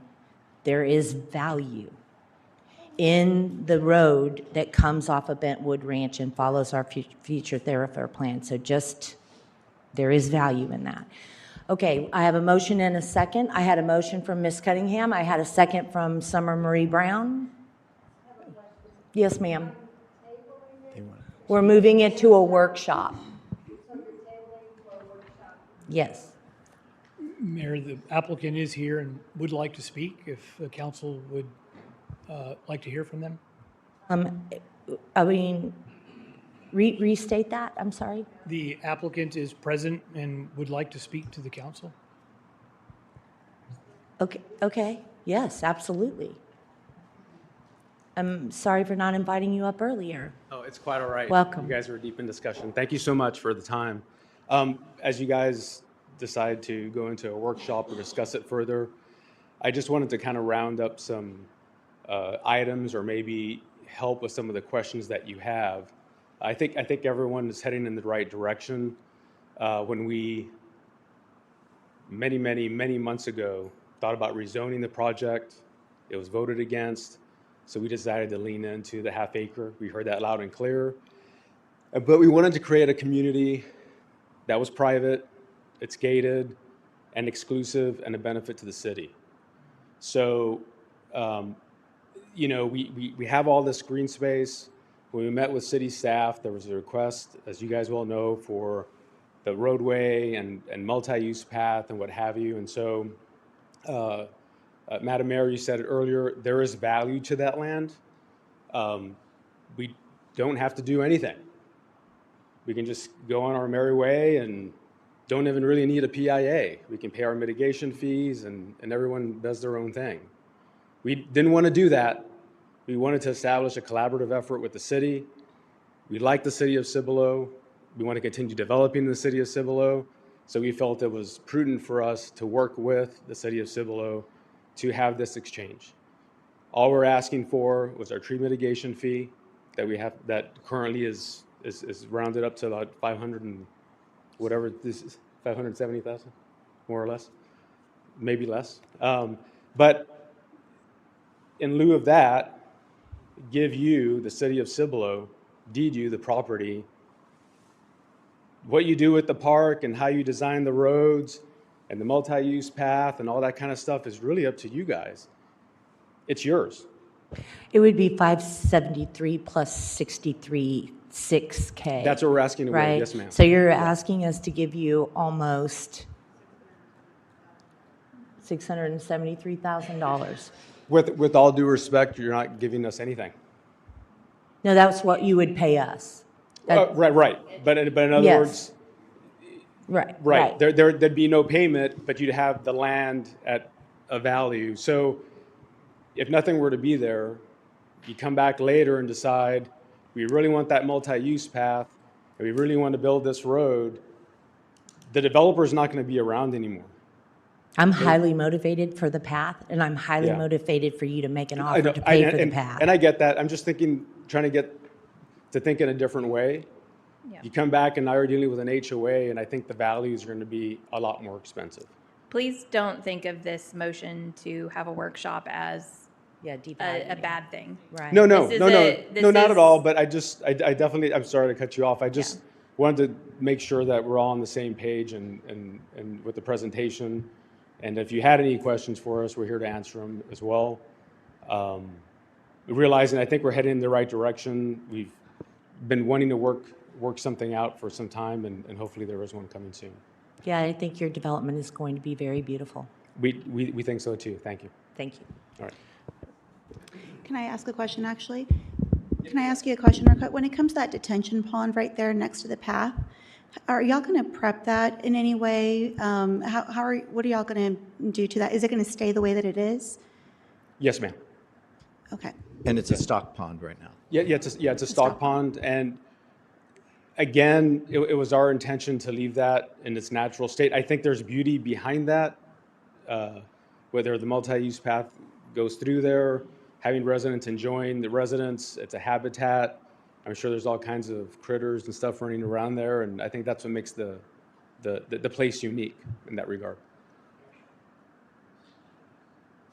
Thank you Okay. very much. Thank you for Okay. the time. I have a motion to table to a workshop and a second by a vote, please.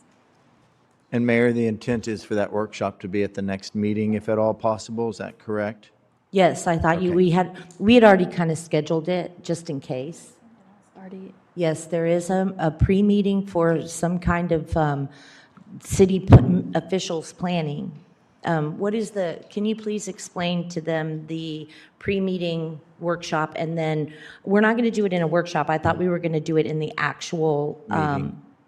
Yes, so Okay. Mayor, you and I have talked about, and I shared with council, we want to do your trend analysis on 224, so that's 30 to 45 minutes. This, I was recommending we do during the regular agenda, because right now the agenda for 224 is shaping up to be like the agenda for tonight, light, which is not customary in Cibolo, but let's take advantage of that. And if needed, we could have a second item during the workshop, if needed. so that would be in the next meeting. So we're not putting it off forever. We're going to get after it. And after the discussion that you're directing us to facilitate for you, you would still have the PIA on the agenda as well. Thank you.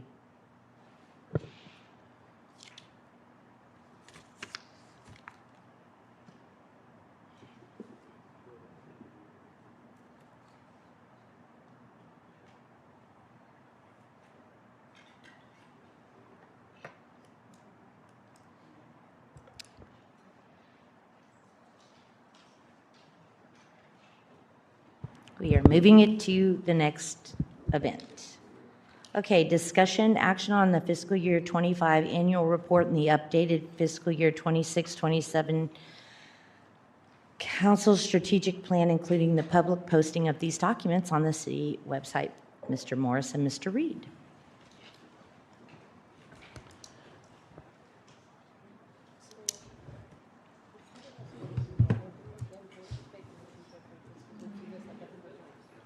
Is it all the same thing?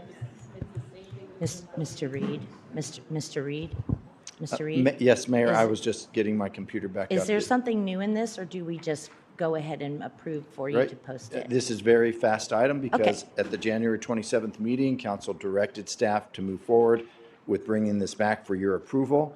And so there is a suggested motion on the cover memo. If you have any questions, I'll answer them. Thank you. I make a motion to approve both the FY25 annual report and the FY26, FY27 strategic plan. Second. I also move to direct staff to publish both of these approved documents to the city's website. I still second it. Thank Have you, a Ms. motion Cunningham. and a Thank you, Ms. second. Roberts.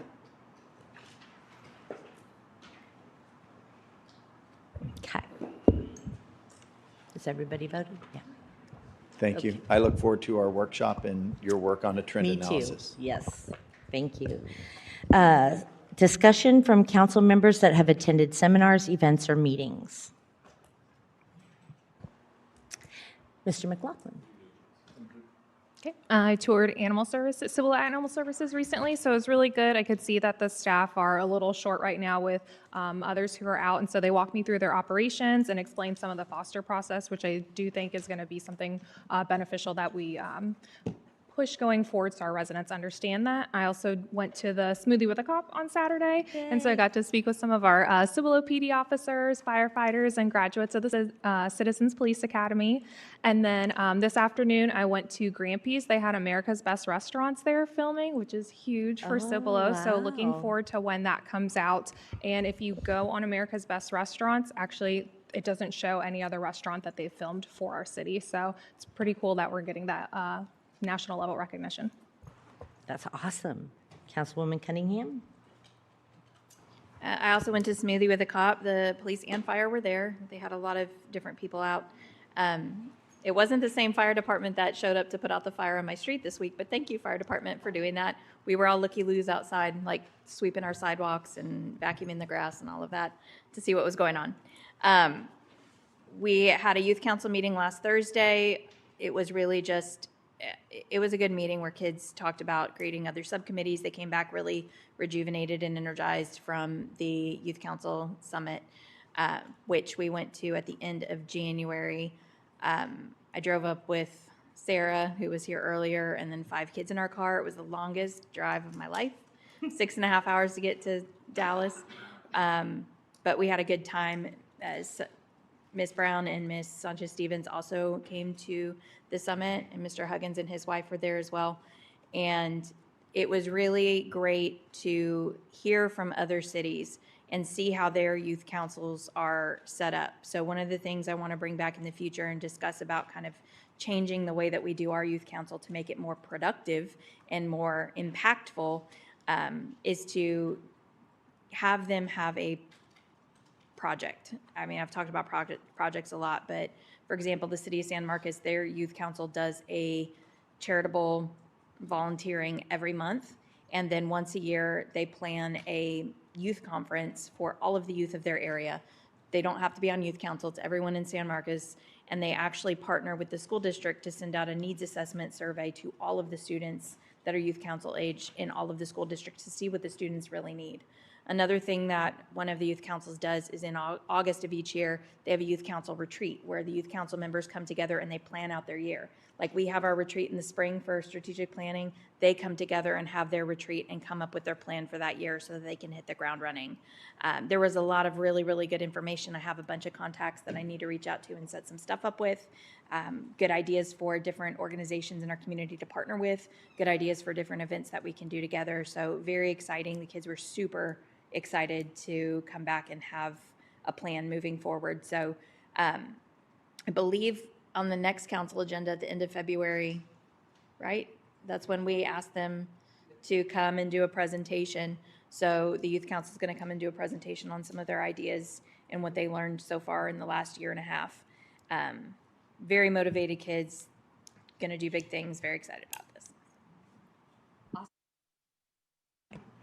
I attended the First Friday meeting where I made contact with a gentleman that's going to help me to get the word out about the T7 program here at Randolph Air Force Base, and so I'm super excited about that. I took a class with the Texas Water Development Board one-on-one training on how to learn to apply for funding. Specifically, I was studying FIF funding, which is flood infrastructure funding, and also how to have a bigger impact in our water community. And we'll, in the future, be attending a similar thing for the Texas grid. All right, so just also went to the youth council, and I was just really excited to see the youth, their eyes just kind of opened of what potentially they can do with council. With their youth council, they came back very encouraged, very fired up. It was really great to see that they they participated with the other students. They were asking questions about what their youth councils were doing, so that really stimulated some ideas. I think that's great. So I think being that this is our first youth council that's been the full school calendar year, it gives us some tenured students that can really be that vision and that voice to the younger ones that are coming in, so that even if we do host that retreat, because usually, as we've experienced, when you kind of come together, you don't know what kind of ideas to have. So I hope that in the future that we do continue to have the students go to the youth summit so that they can continue to cast the vision, get further ideas of how they can make this even better. I also like the idea of the conference. I didn't talk to the St. Marcus rep, but just being in the conference itself just showed us that we could even do something like that as a one-day event here locally. It could be like a 8 to 5 thing with a registration fee that actually benefits our youth council itself.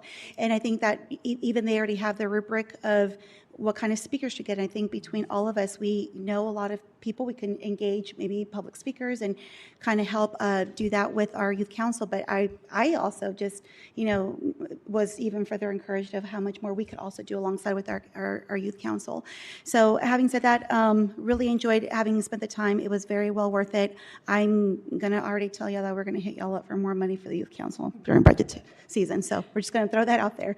Also, attended a JBSA event early this morning pertaining to task force alliance there in San Antonio. There's a lot of resources that I realized after hosting the Cibolo Resource Drive, helping with that event, that we, being a very strong military community, that we really haven't brought that into our city. So I'm really encouraged in going out to these meetings to bring back resources for our military families. And also throughout that, there's extended nonprofits that will also benefit our entire community as a whole, and hoping that maybe we could do something here in the near future, just bringing some things to our city. Yeah.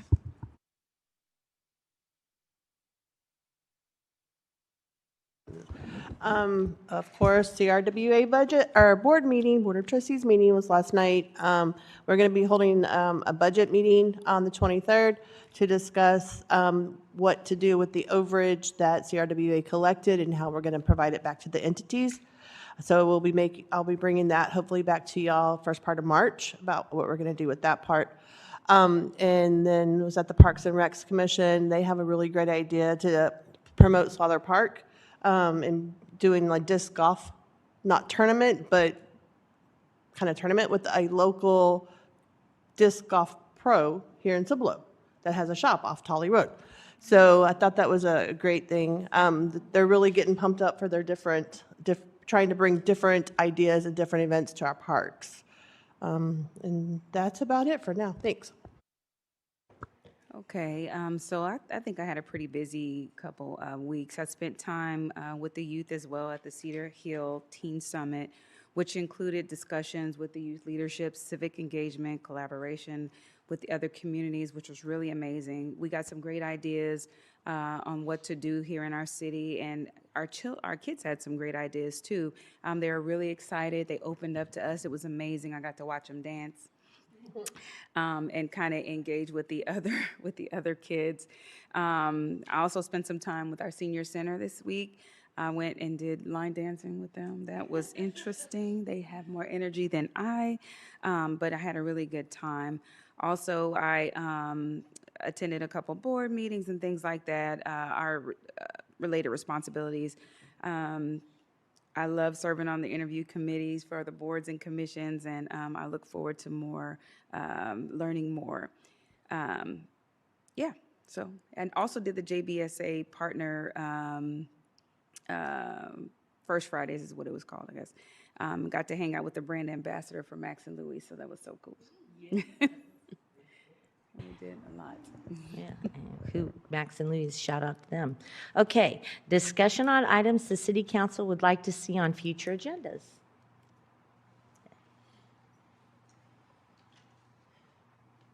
I just want to make sure that youth council presentation's on the next agenda. For February or March? For February, into February.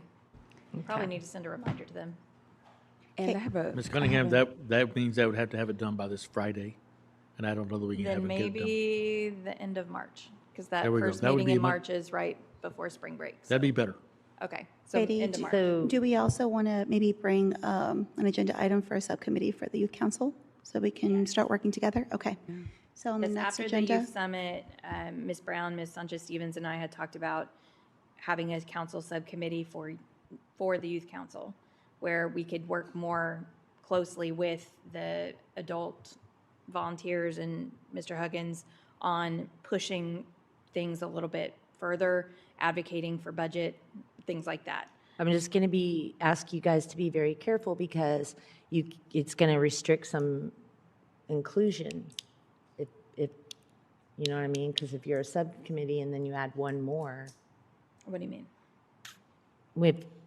let's say Marissa wants to show up on one of the nights, are you all going to be there all the time? No, it wouldn't be a subcommittee to attend every meeting. Okay, then, okay, It's I just a gotcha. subcommittee to help, like if the kids have a project that they want to Okay. do. One of the projects they proposed, for example, was where we used to do Cibolo Market Days, having a youth market day where they would do entrepreneur. So we would help advocate for that and make sure that we're getting the budget, working with the So community. add on to the February 24th, that we would be doing we would be creating a subcommittee for the youth council. Okay.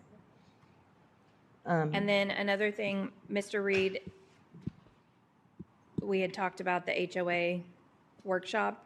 I don't know if we got very far with that, so maybe that's something I just need to follow up with you on separately. We're writing the cover memo for you for 224. Oh, awesome, perfect. Never mind, already done. Thank you. You're welcome.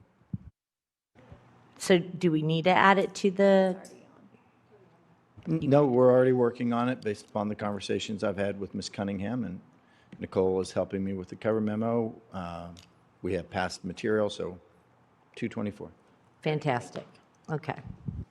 Ms. Sanchez-Stevens? I'm good. I'll email if I have anything. Okay. All right. Then I will say it would be a discussion action on the review and confirmation of all upcoming meetings, special meetings, and workshops, and scheduling time, date, and place of additional meetings, special meetings, or workshops. Ms. Simics? Nothing? All right. Then that leads us to 14. Second. I have a motion and a second. You gotta be really quick on that one. Let's go. All in favor, aye.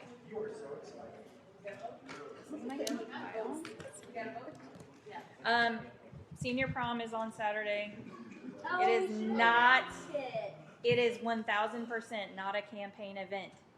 So if you know someone who wants to come and they're going to campaign for office, I'm gonna I will campaign. kick them out. I will literally kick I'm